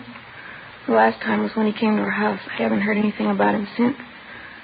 I don't even know where he is. I don't care, I guess. I hardly even knew him. I'd like to have you think about this carefully now, Roberta. Did your mother have any close friends who used to come to the house quite a bit? Yes, 2 or 3 women friends of hers at work. Any men friends? No. Mama didn't have any men friends. She didn't like men. She said they were all no good. She used to tell me that all the time. Mm-hmm. Do you have any relatives we can contact? I don't know about my father's side. My mother has a brother and sister in West Virginia. Dresses at home. What am I going to do? Why would anybody kill my mother? All right, now you try to take it easy, Roberta. Everything's going to work out all right. Look, now, do you think you can give us a list of most of the people your mother knew, friends around the neighborhood, the people she knew at her work? Yes, I think so. Most of them are in her address book. I think I know where it is. All right, fine. Just before you left for school this morning, Roberta, was there anyone in the house besides you and your mother? No, just the 2 of us. Was your mother expecting anyone? Not that I know of. Your mother was all right, was she? There didn't seem to be anything bothering her? No. She acted all right to me, just like any other morning.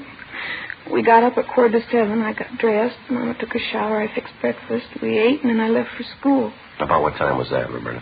A little before 8:30, usual time. I have my first class at 9 o'clock. When I left Mama, she was just finishing her breakfast. I said goodbye. It was the last time we saw her. Can we talk after a while, please? Maybe I'll feel better. Can't talk now. Oh, sure, that's all right. Would you like to rest here? I don't know why I'm crying. Stupid. I don't care anyway. No reason to cry. You better get some rest, youngster. No reason. It doesn't make sense crying about Mama. How's that? I'm not sorry. I'm glad she's dead. Early that afternoon, after she'd rested sufficiently and recovered herself, we had another interview with Roberta Dixon, the teenage daughter of the murdered woman. Miss Harmon, the vice principal, went back to the school, and a policewoman was called in to be present during the interrogation. Again, she insisted that she wasn't at all sorry that her mother was dead. She said that privately she didn't have any love for either one of her parents, least of all her mother.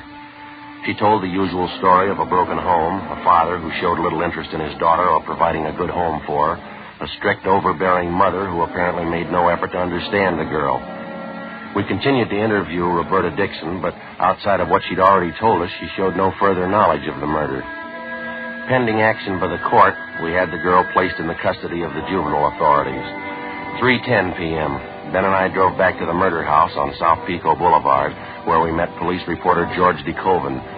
Together with Brian and Ortiz, we continued our preliminary investigation. We rechecked the immediate area of the Dixon home and talked again with the neighbors. We failed to come up with anything new. 4:25 p.m., along with the reporter, George DeCoven, Ben and I went back to the murder house. Well, I don't know. It doesn't seem to jive that time of morning. It's possible, though. What's that, Joey? Prowler. Might have been it. You think so? No, we've already run that down. Yeah? We checked communications. There's no recent complaints about anybody prowling the neighborhood. We talked to the neighbors, too. No indication of it. No sign anybody tried to break in here, either. Got me. I can't figure. And Dixon woman sure kept to herself. Lived here 11 years, and we can't dig up more than half a dozen neighbors who really knew her. Yeah, business with her daughter, too. It sure stacks up pretty strange. Didn't the crime lab crew find anything this morning, Joe? No, nothing great. A jacket, a pair of shoes with a few stains on them. Took them in to run a benzodine test. That's about the size of it. Sure a slow start. Yeah.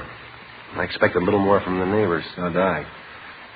You know, it'd be different if the thing happened in the middle of the night. According to the daughter, it must have happened at least after 8:30 this morning. Now, if the killer got in the house after that, you'd think somebody on the block would have noticed it. Neighbors close by on either side. How about checking out in the yard and back? I didn't get too good a look around this morning. Well, there's nothing more to cover in here. Crime lab's been all over. Yeah, how about where this Mrs. Dixon worked, Joe? Anybody tag base there? Yeah, Tommy Bryan did. Hotel down on South Grand. She worked in the linen room. A couple people she knew there, they couldn't tell him anything. How about some of her other friends? No, nothing yet. We're still checking. Go ahead, Joe.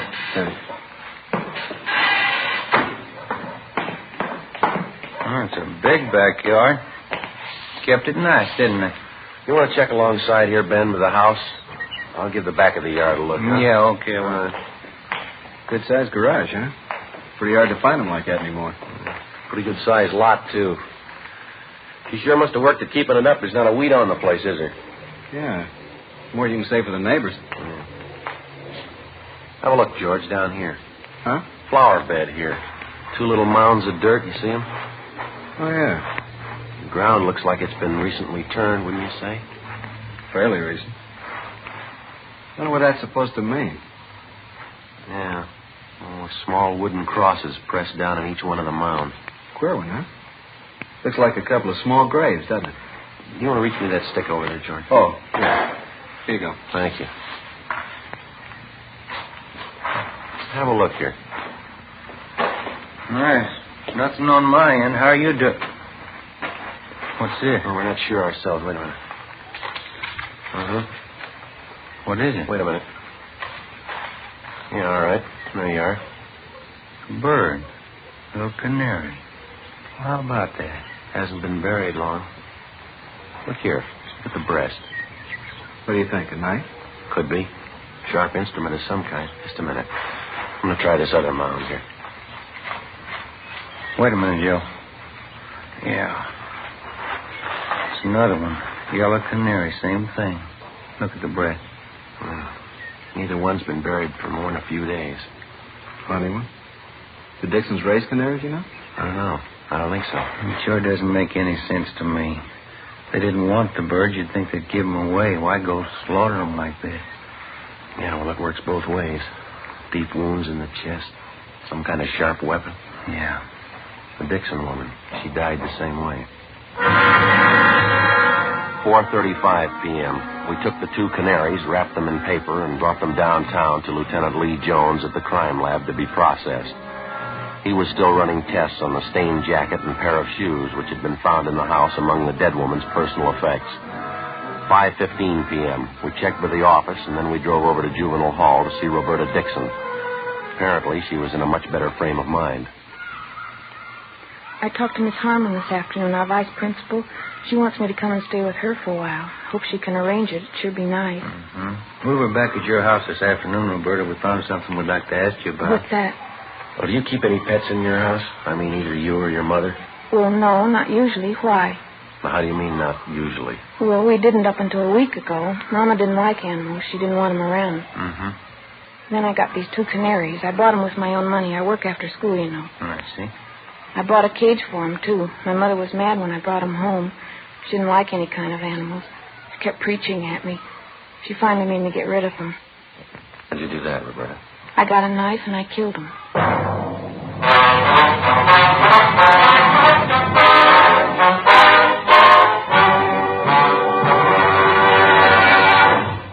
See the difference. Taste the difference. Smoke the difference.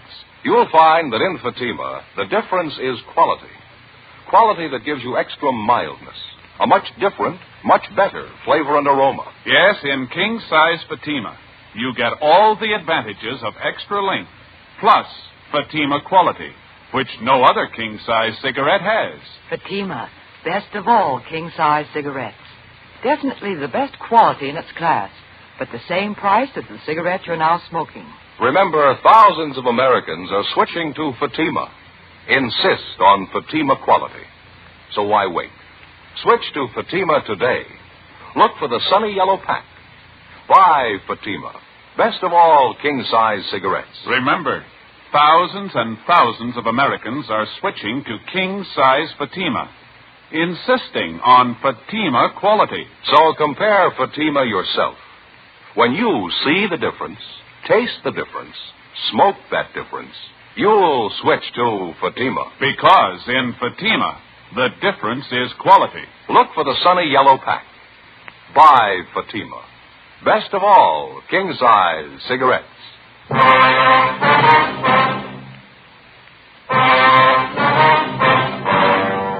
February 18th, the Dixon girl was released to the custody of Miss Harmon pending action by the juvenile court, 9 p.m. Ben and I double-checked with Lieutenant Lee Jones at the crime lab.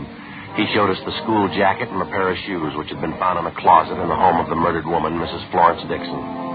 Apparently, the clothing belonged to the daughter, Roberta. There were several dark stains on each of the articles.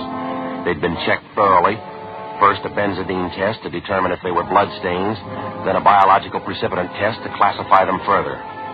There wasn't any doubt in Lee's mind that the stains were recent, but they were made by human blood. The same blood type as that of the murdered woman. It was a little hard to believe, but the evidence on hand pointed to only one prime suspect, 16-year-old Roberta Dixon. Early the following morning, we checked back in at the office. Ben went across the street to see if the coroner's autopsy report was ready. 8:05 a.m. I checked by communications.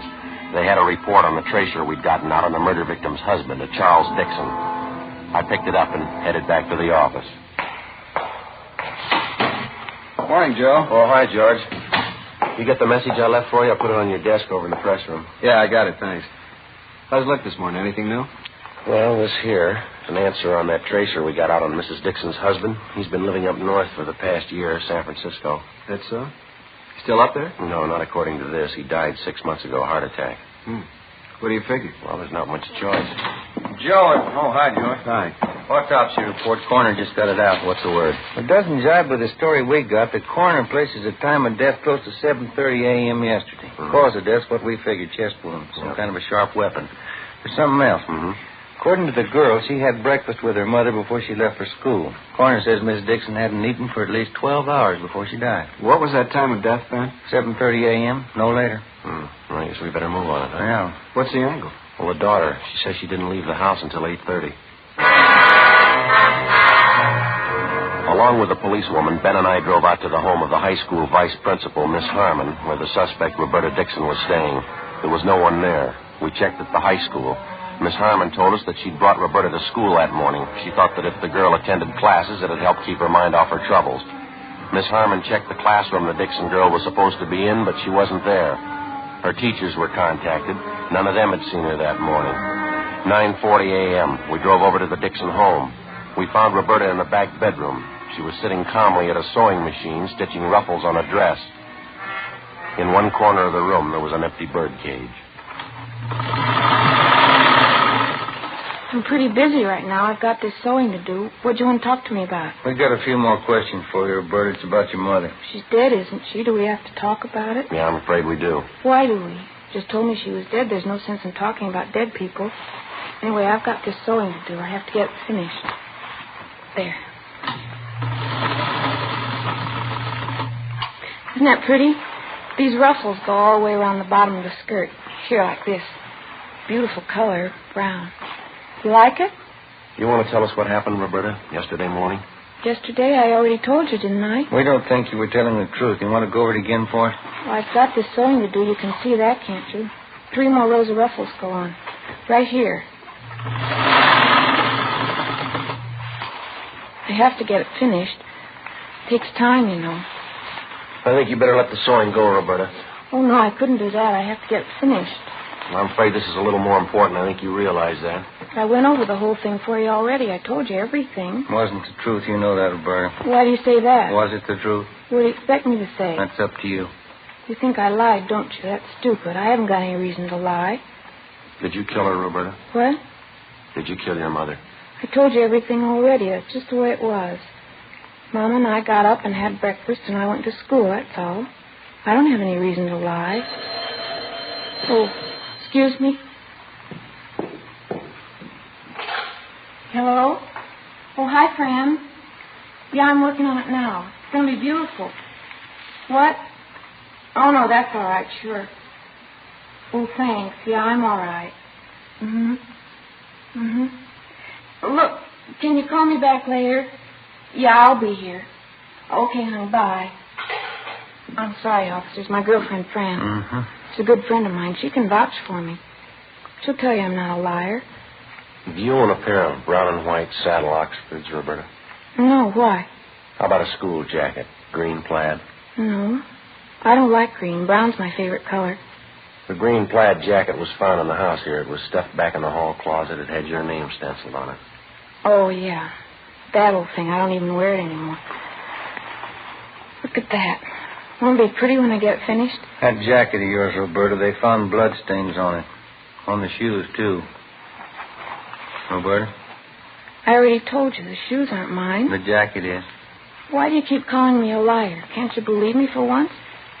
Isn't it bad enough the way things are? No, the last time we talked to you, you said you left the house at 8:30 yesterday morning. Is that right? Yes, it was around 8:30. Well, we got the report on your mother this morning, Roberta. The coroner says she died at 7:30, no later. That's stupid. How could he tell anyway? He can tell. He's a liar. Something else, Roberta. You told us you and your mother got up and you had breakfast together. Yeah, we had breakfast together. Why are you picking on me? You couldn't have had breakfast together. The time she died, your mother hadn't eaten anything for 12 hours. I guess you're going to say they can tell that, too. That's right. You want to tell us what really happened now? Now tell us the truth, Roberta. It's going to work out a lot easier.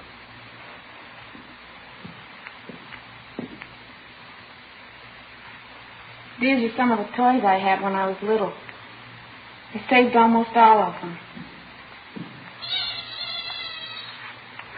My best doll. I had a lot of dolls. I loved them. Guess I still do. I love them more than her. You mean your mother? I wasn't fooling. I don't care if she's dead. She didn't mean anything to me. She never did mean anything. These are more of my dolls here. I dressed them all myself, every one of them. What was the matter, Roberta, between you and your mother, I mean? I don't know. I guess she just didn't mean anything. Not like anybody else's mother. She didn't mean anything at all. Same as my father. We were in the same house, that's all. Nobody cared for anybody else. It wasn't anything but fighting, or just not saying anything at all. I'm glad she's dead. You killed her? Is that what you want to say? Here's a little piano I had. I got one Christmas, I think. Look, still plays. You want to tell us from the beginning?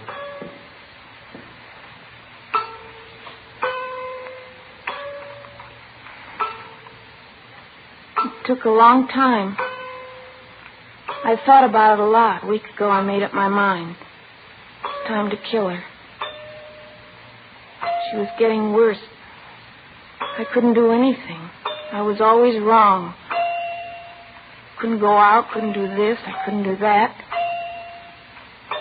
She started the same way yesterday morning. I got the knife from the kitchen. I went in and she was sitting on the bed putting her stockings on. I don't think she knew what happened. It didn't take long. Were you having an argument with her? Is that what started it? We argued every morning. I got so tired of it. She had an awful voice. Finally made up my mind. Planned it all out. I even practiced it. You know the 2 canaries I had? Yeah. I didn't buy them because I wanted them. I got to be cute, though. I felt bad about killing them. Why'd you kill him, Roberta? Practice. Decided to use a knife. I wasn't sure I knew how to do it, though, so I got the Canaries. One day after school, I killed them. It gave me more confidence. I knew I could do it after that. Poor little things. I guess I shouldn't have killed them. That knife you killed your mother with, Roberta, you want to show us where it is? All right, I'll show you. I don't think you ever could have found it. It's up in the attic. Special place I hide things. Say, would you like some coffee or Coke or something? No, thanks. Just one more thing. Why'd you leave school this morning? I mean, going off without telling anybody. I wanted to come back here. I felt like it. I wanted to come back to my room. It's the only place I really like to be. I've lived in this house all my life. And this has always been my room. Toys I had. My dolls. Everything's here. Everything I have. My books. All my dolls. Yeah. I think we better be going, Roberta. We'll have to take you downtown. Yes, all right.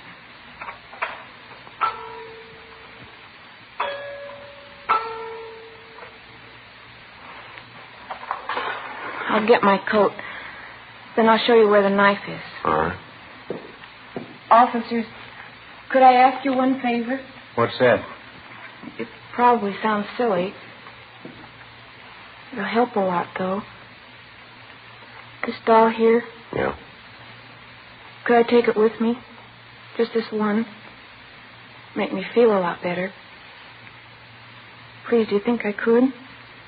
Yeah, sure. Bring it along if you like. Thank you. You probably think I don't care for anything but my dolls. There's one thing, though, I want to tell you. What's that? I'm sorry now, I really am. I shouldn't have done it. I know it was wrong. You do? Yes, I'm sorry I killed the Canaries.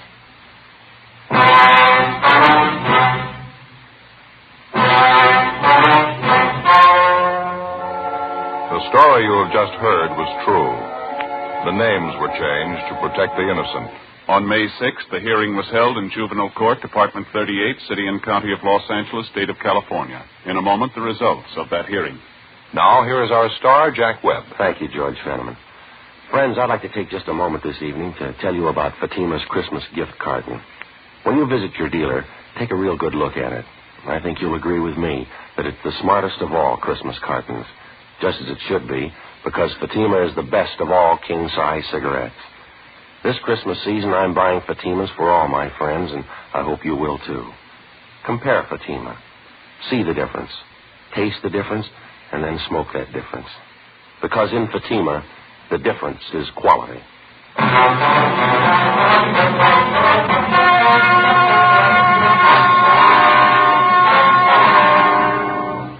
At the hearing in juvenile court, Roberta Evelyn Dixon was found unfit to be handled as a juvenile and was certified to Superior Court as an adult. There, she was found to be criminally insane by 3 psychiatrists appointed by the state. She is now confined to a state mental institution where she is undergoing treatment.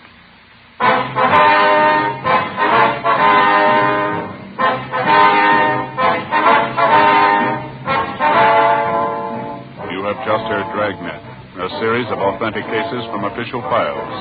Technical advice comes from the Office of Chief of Police W.H. Parker, Los Angeles Police Department. Barton Yarborough is Sergeant Ben Romero. Also heard was Joyce McCluskey. Script by Jim Moser. Music by Walter Schumann. Hal Gibney speaking. Fatima Cigarettes, best of all king-size cigarettes, has brought you Dragnet, transcribed from Los Angeles.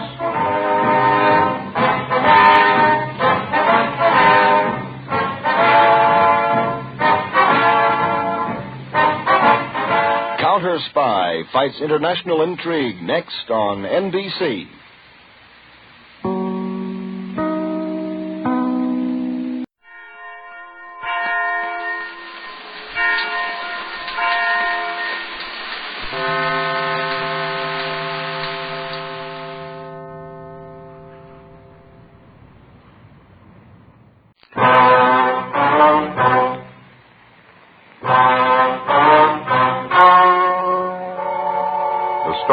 about to hear is true. The names have been changed to protect the innocent. Fatima Cigarettes. Best of all, king-size cigarettes brings you Dragnet.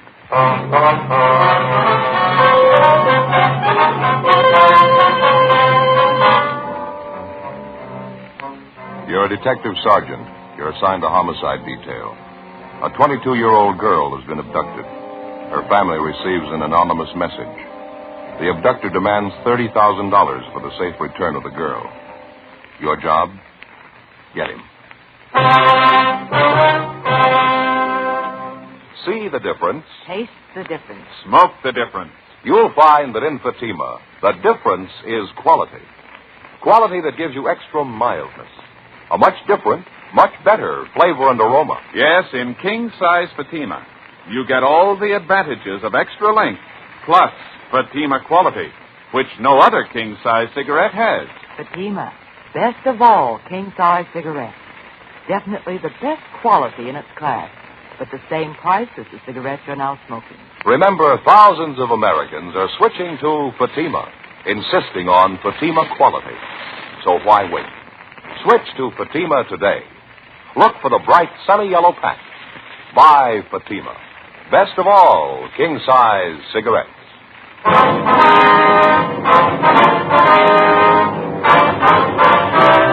Dragnet, the documented drama of an actual crime. For the next 30 minutes, in cooperation with the Los Angeles Police Department, you will travel step by step on the side of the law through an actual case transcribed from official police files. From beginning to end, from crime to punishment, Dragnet is the story of your police force in action. It was Tuesday, October 18th. It was cloudy in Los Angeles. We were working the early morning watch out of homicide. My partner's Ben Romero. The boss is Thad Brown, chief of detectives. My name's Friday.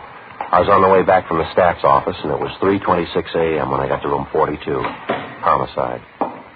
Hi, Brian. Hi. Got those mug shots you wanted, Joe. Here you go. Oh, thank you. The captain leave yet? They're waiting for me in the garage.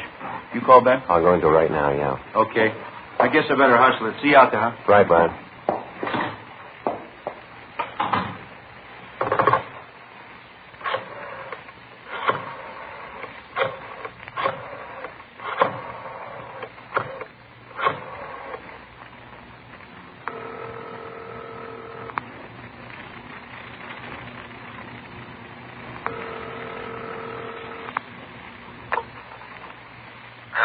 I'm sorry to wake you, Ben. This is Joe. How you feeling? Oh, hi, Joe. What time is it? 3:30 a.m. How's the sore throat? Oh, it's a lot better. Want to be back to work tomorrow. Well, we need you now, Ben. You want to be ready in about 20 minutes? I'll pick you up.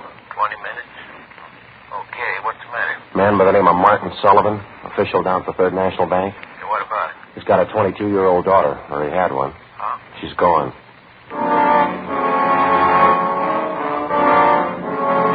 Less than 14 hours before, at 1 o'clock the previous afternoon, Judith Sullivan was last seen driving off in a car with a man who'd represented himself as a friend of her father's. At 11 o'clock that night, the Sullivan family received an anonymous letter demanding $30,000 for the safe return of the girl. It had been the only contact made thus far by the abductor. As soon as we got word of what had happened from the girl's father, a broadcast and an APB had been gotten out. The entire force throughout the city had been alerted. 3:44 a.m. I pulled up in front of Ben's house.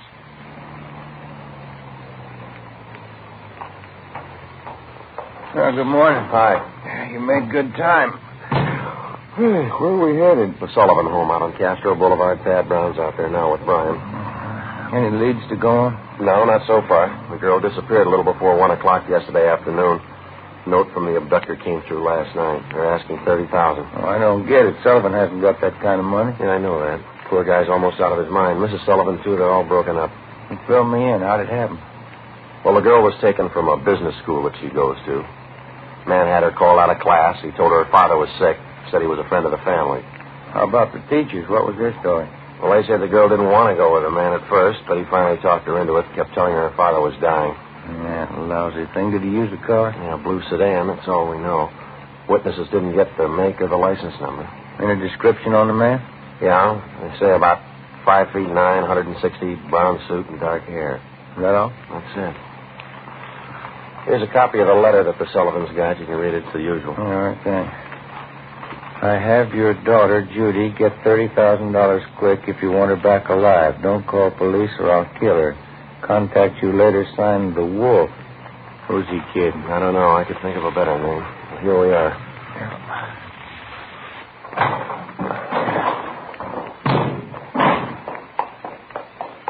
Who's got the original note, Joe? From Crime Lab. They're checking it for prints and handwriting.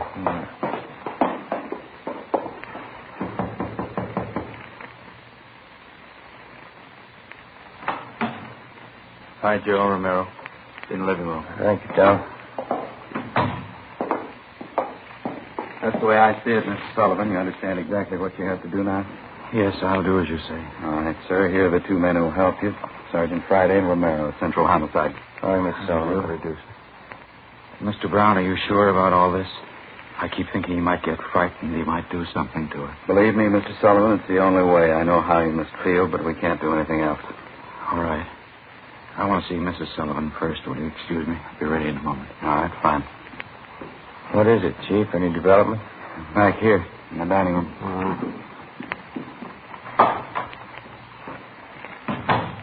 Yeah? That's it on the table. Second note from the guy. When did it come? Half an hour ago. The guy had it delivered by a special messenger, used a plain envelope. Messenger kid didn't know anything about it, doesn't remember what the guy looked like. Let's see, Joe. Yeah, I'll read it. It says, meet me in Elysian Park, 5 o'clock this morning near Balkan Drive. Come alone, bring 30,000. Will return girl. Don't tell the cops. I'll kill her if you do. It's the same signature, Wolf. Not much time, Chief. It's 4 a.m. now. I know. That's what we'll have to do as he says. There's no other way. Sullivan's going out there alone, is he? You're going with him, you and Romero. You'll be hidden in the trunk of his car. All right. Anything else? Any plan you want us to follow? Get him, that's all. 4:15 a.m. Ben and I went out back to the garage where Mr. Sullivan's car was parked. We jammed ourselves into the trunk compartment, and Brian closed the door on us. The latch was rigged so that we could push open the door from the inside. A few minutes later, Mr. Sullivan came out, got in the car, and we drove off. At 3 minutes to 5, we pulled up at the designated meeting place up in Elysian Park. We waited. Nothing happened. 5 minutes past 5 a.m. Still nothing. Outside, it started to thunder. Rain's starting, man. Windy. Joe? Right here? Yeah. A car coming up the road toward us, sounds like. Yeah. Wait a minute. Coming over this way. Yeah, sounds that way, doesn't it? Are you ready? Right. All right, easy. Coming back here. Watch it now.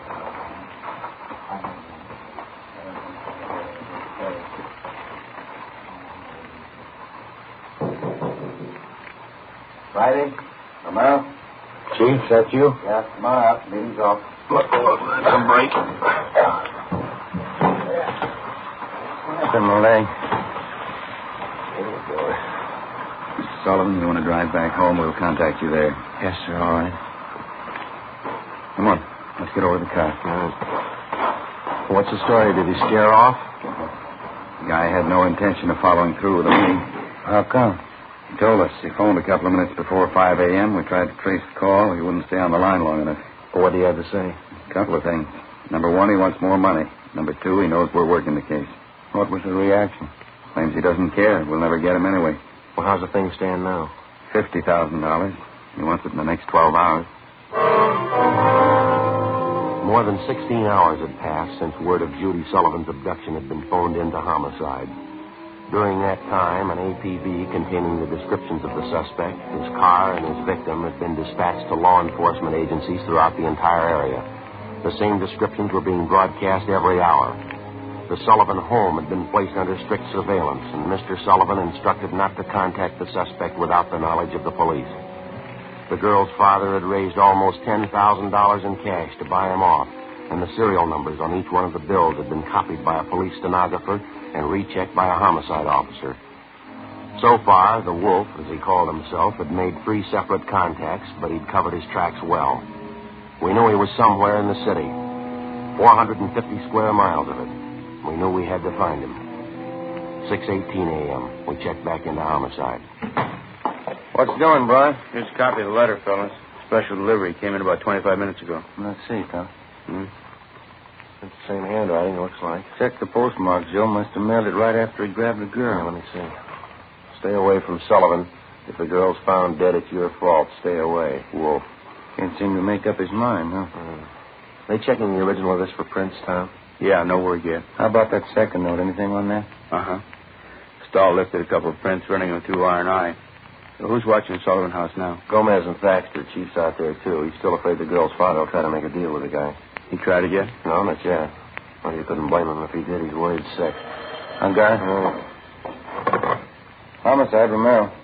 Here, I try. How do you spell it? Okay, right. Yeah, thanks a lot. Record Bureau. Those two prints Stahl lifted from the letter, run them through the single print file. Tell you what? They got to make. The fingerprint that was lifted from the suspect's letter was identified as belonging to a Donald Alfred Kiefer, WMA, age 29, 5 feet 8 inches, 170 pounds, brown eyes, dark brown hair. He had one previous arrest for forgery in Los Angeles 10 months before. At the time of his arrest, Kiefer's occupation was listed as bank clerk at the Third National Bank. Well, I went down the hall to the Record Bureau to pull the crime report. Brian checked by latent prints to see if they'd gotten anything off the last note from the suspect. Ben went to check with John Meyer in handwriting. 7:23 a.m. Chief Thad Brown got back to the office. I showed him Kiefer's crime report. All right, what's the rundown on it? Well, at the time Kiefer pulled the forgery job at the bank, Mr. Sullivan was one of the vice presidents. He was the one that preferred charges against Kiefer, and he saw that he was prosecuted. Where's this Kiefer now? Well, let me check that. He was placed on probation on May 16th this year. He returned to his home in Omaha, Nebraska. That's 1380 Mackinac Avenue. You call Omaha? I got the call in now. Ben took an exemplar of Kiefer's handwriting from the package. Don Meyer's going over it now. Chief? Hi. What about that last note? I've got the report right here. How's it look? Well, Stahl lifted some prints off it, brought them out with the iodine fume gun. They match with the first. There's something else. What's that? They examined the paper for watermarks and texture. Both notes are written on the same paper. Impressions show both pieces of paper from the same tablet. Check the density of the carbon in the pencil he used. Both specimens match. Same pencil. Joe. Oh, hi, Skipper. Hi. Did you catch up with Don Meyer, Ben? Yeah, he went over the handwriting. Looks pretty good. What's the word? It's as close as you can get. Here are the two exemplars. Francis crosses, double loops as L, open A's, pressure on the downstroke. Donald Kiefer, the wolf, same handwriting. By noontime, Donald Kiefer's description had been broadcast throughout the entire area. Bulletins were dispatched to all departments, and a supplementary APB was gotten out. Special details were stationed at every post office in the city to watch for notes from the suspect that might come through the mail. The bus depots, railroad terminals, the airports, and all main roads leading out of the city were kept under strict surveillance. The entire Los Angeles area was broken down into single square-mile districts, and a house-to-house canvass was started. A squad of men were assigned to cover each square mile. Outlying towns and cities were requested to do the same. By 4 o'clock that afternoon, one of the greatest dragnet operations in the history of the city was underway. We were sure Donald Kiefer was somewhere inside. 5:12 p.m. We got the call back from the Omaha police. That so? Again, please. What was that? 6 X-ray 419 Nebraska plate. Right. Fine, Lieutenant. Thanks. Bye. They made the car? That and a lot more. The Omaha cops are looking for Kiefer, too. They want him for a robbery there 2 months ago. He used a stolen blue sedan in the robbery. 1939 model, Nebraska plate, 6 X-ray 419. What about his family and friends? Have they been checked? Yeah, they say Kiefer left Omaha about 6 weeks ago. I don't know where he was headed. We better get that car description of communications, huh? APB and a radiogram? Yeah, right. Friday, Romero? Yeah. What are you tied up with? Just got a call back from Omaha. Make on Kiefer in the car. Give it to me. You two get out to Sullivan House as fast as you can. See Harris out there. Okay, what happened? Mr. Sullivan, he's disappeared.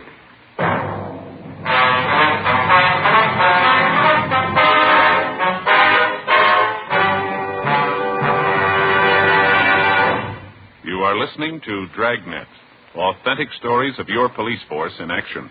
Millions heard it. Yet only 54 have written. Starting on Dragnet over 2.5 months ago, on September 20th to be exact, Fatima made a special money-back offer to more than 10 million listeners. The results? Amazing. Millions heard it, yet only 54 have written. If you smoke king-size cigarettes, listen to Fatima's famous offer. Buy a pack of Fatimas. Enjoy their extra mildness and superbly blended tobaccos. If you're not convinced Fatima is better than the king-size cigarette you're now smoking, just return the pack and the unsmoked Fatimas before January 1st, and we'll give you your money back plus postage. Fatima, Box 37, New York 1. Remember, thousands and thousands of Americans are switching to king-size Fatima, insisting on Fatima quality. So compare Fatima yourself.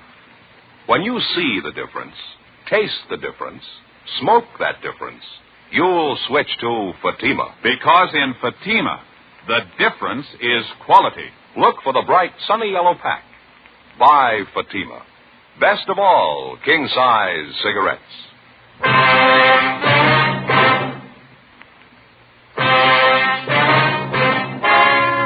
Wednesday, October 19th, 5:48 p.m. Ben and I drove out to the Sullivan home, where we checked with Bert Harris, the man who'd been assigned to watch Mr. Sullivan.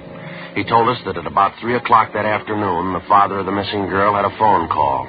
He said he had to go down to the bank, and Harris went with him. While they were at the bank, Mr. Sullivan succeeded in decoying Harris with a fake telephone call. While Harris was answering the call, Sullivan disappeared. Did Mr. Sullivan get any more money while he was at the bank, Bert? Yeah, $5,000. Did you get the serial numbers off the bills? Uh-huh. Shouldn't have let him get out of my sight. Forget it. Right now we got to find out where he's gone to meet Kiefer. Did you talk to Mrs. Sullivan about it, Bert? Yeah, says she doesn't know anything about it. Where's she now? Back in the sitting room, lying down. Well, let's try her again, huh? She might be able to help. Okay, it's back this way. What time you got, Joe? It's 5 minutes past 6. I get it. Hello? How's that? Yeah, where are you? What? Oh, well, where are you? Where are you? All right, we'll be right out.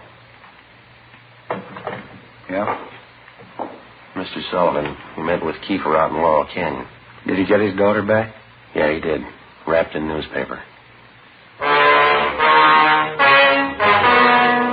All units in the area were notified immediately that a contact had been made with the suspect, Donald Kiefer. We got in the car and we drove out to Laurel Canyon. The entire area had been blocked off. We found Martin Sullivan standing in the middle of the road at the end of East Winding Way. 500 feet down the hill was a private residence where Sullivan had telephoned us, the only building in the immediate vicinity. A few yards beyond the point where East Winding Way ended, back in a clump of tall grass, we found the body of 22-year-old Judy Sullivan. We notified the crime lab, Chief Thad Brown, and the coroner. Despite the severe emotional shock, Mr. Sullivan told us the story. He said Judy was all right. I believed him. I wanted her back. Judy. I tricked the officer, the one watching me. Kiefer said to come alone, no police. Did you see his car, Mr. Sullivan? I wanted her back. I wanted Judy back.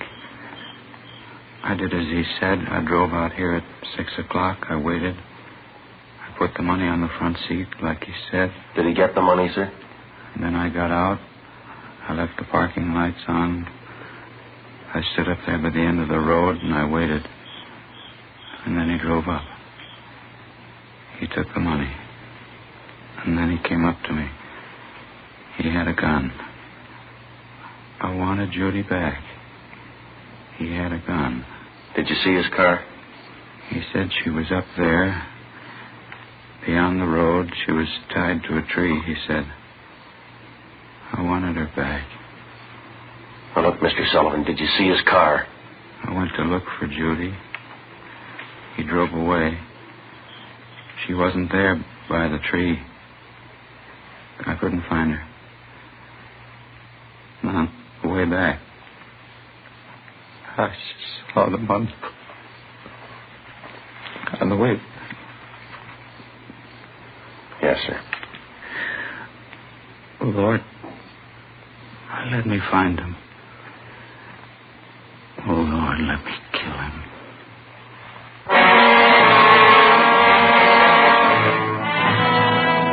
Before he collapsed completely, we showed the dead girl's father a picture of Donald Kiefer, and he identified him definitely. The information was immediately relayed back to Central Division and rebroadcast over our entire radio system. Teletypes were dispatched to sheriff's offices and communications sent to law enforcement agencies throughout the country. 9:52 p.m. The house-to-house search was intensified. The Dragnet operation in which we hoped to trap the killer was drawing slowly inward.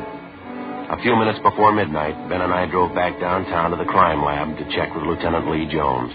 Hi, fellas. Come on back. Anything yet, Lee? Just checking over these towels here. Found them wrapped around the girl's body inside the papers. Funny thing about them. What's that? All yesterday's papers. Every story about the girl's disappearance has been clipped out. How about the towels? Any laundry marks at all, Lee? Nothing so far, Joe. Every one of them clipped off. Morgue post the body yet? You're doing it now. Nasty one. Yeah, it sure is. Any footprints or tire marks out where they found the body? No, lots of them. Got two of the men checking them now. One thing... What is it, Lee? I don't know. Under the seam here, this towel. Wait a minute. Give me that pair of snippers, will you, Joe? Yeah. Here you go.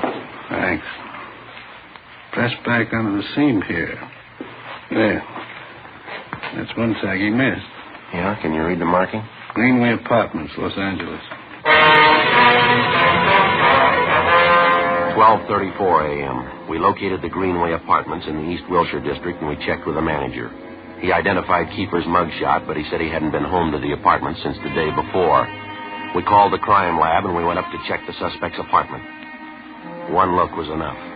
Lieutenant Lee Jones found specimens of the Sullivan girl's blood in the wash basin and the bathtub drains. In an adjoining garage, we found the car which Kiefer had used. A blue sedan, Nebraska plates, 6X-ray 419. A cancellation of the want order for the car was issued and a stakeout placed at the apartment and the garage in case Kiefer decided to return. All that night and into the next day, the citywide dragnet went on. There was no sign of the killer. At 2 that afternoon, the first piece of ransom money showed up. It was at a used car lot on the corner of Beverly and Naylor Streets. 2 hours later, another piece of the money turned up at a busy downtown department store. In both cases, the man who passed the stolen money was finally identified as Donald Kiefer. Details were strengthened in both areas where the money appeared.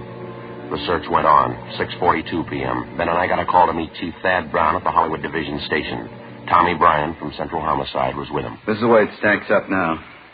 This pin map over here, this is where we're concentrating the search. This area here. How about the lead we had on him downtown? Didn't it work out? No, the last 20 minutes we picked up 3 possible leads on the man out in this neighborhood here. East of Vine, south of Franklin, west of La Brea, north of Santa Monica. Mm-hmm. More ransom money show up?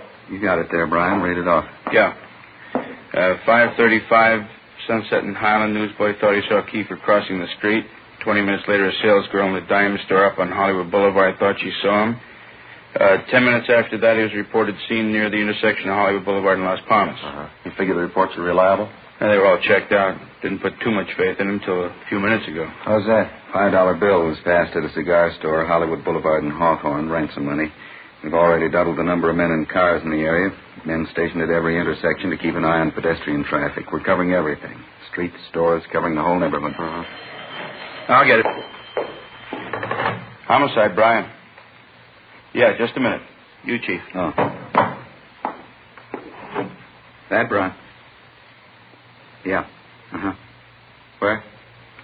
When was that? No, stay there. We'll be right there. Goodbye.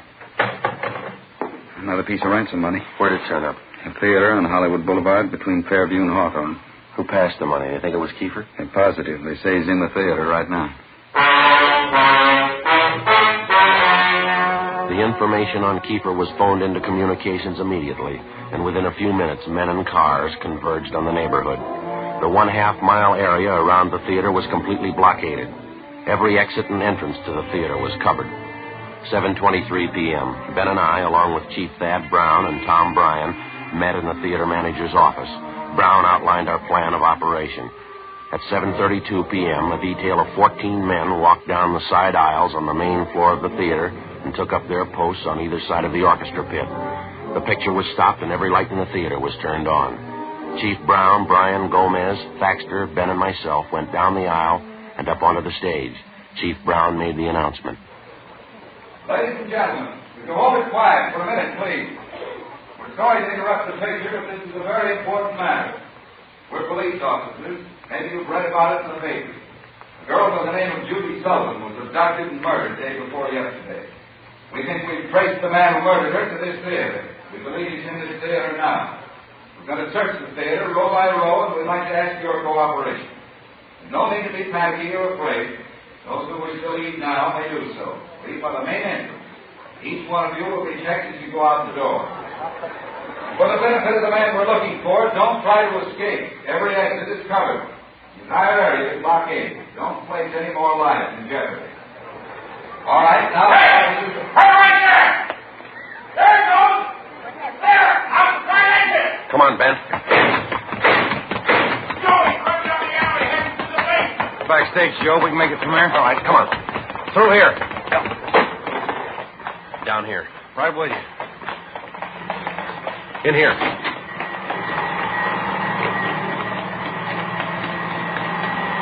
Come on, over here.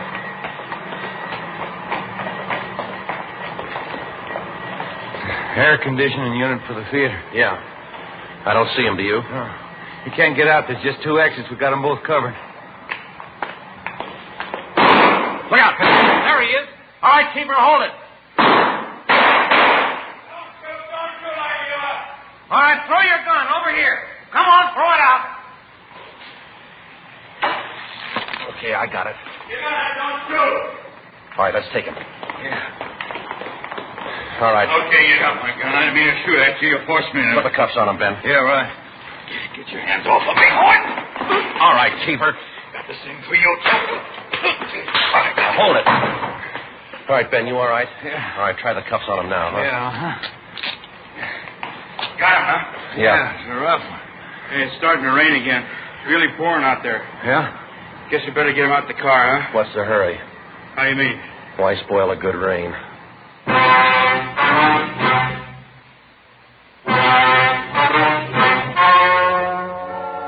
The story you have just heard was true. The names were changed to protect the innocent. On January 19th, trial was held in Superior Court, Department 87, City and County of Los Angeles, State of California. In a moment, the results of that trial. Now, here is our star, Jack Webb. Thank you, George Fenneman. Friends, this Sunday evening, December 16th, Fatima brings you a television preview of Dragnet on Sound Off Time on NBC. Check your papers for the time. Now, it's an actual case history filmed right on the spot, right at the City Hall, downtown Los Angeles. Starting in January, Dragnet will be seen regularly on television, in addition to Dragnet Radio.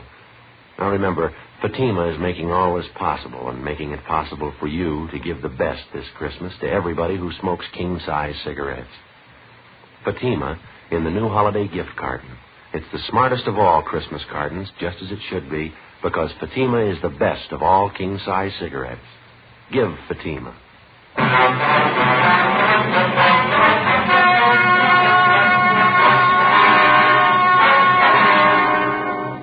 Donald Alfred Kiefer was tried and convicted of murder in the first degree, and on the recommendation of the jury, he received the death penalty. He was executed in the lethal gas chamber at the State Penitentiary, San Quentin, California.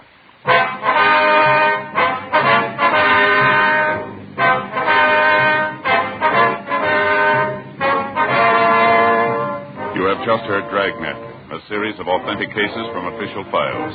Technical advice comes from the Office of Chief of Police W.H. Parker, Los Angeles Police Department. Barton Yarborough as Sergeant Ben Romero. Also heard were Whit Connor and Vic Perrin. Script by Jim Moser. Music by Walter Schumann. Hal Gibney speaking.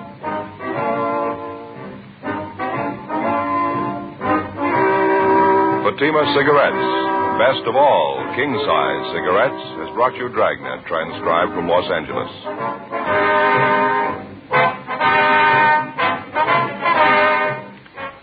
Counter Spy fights international intrigue next on NBC.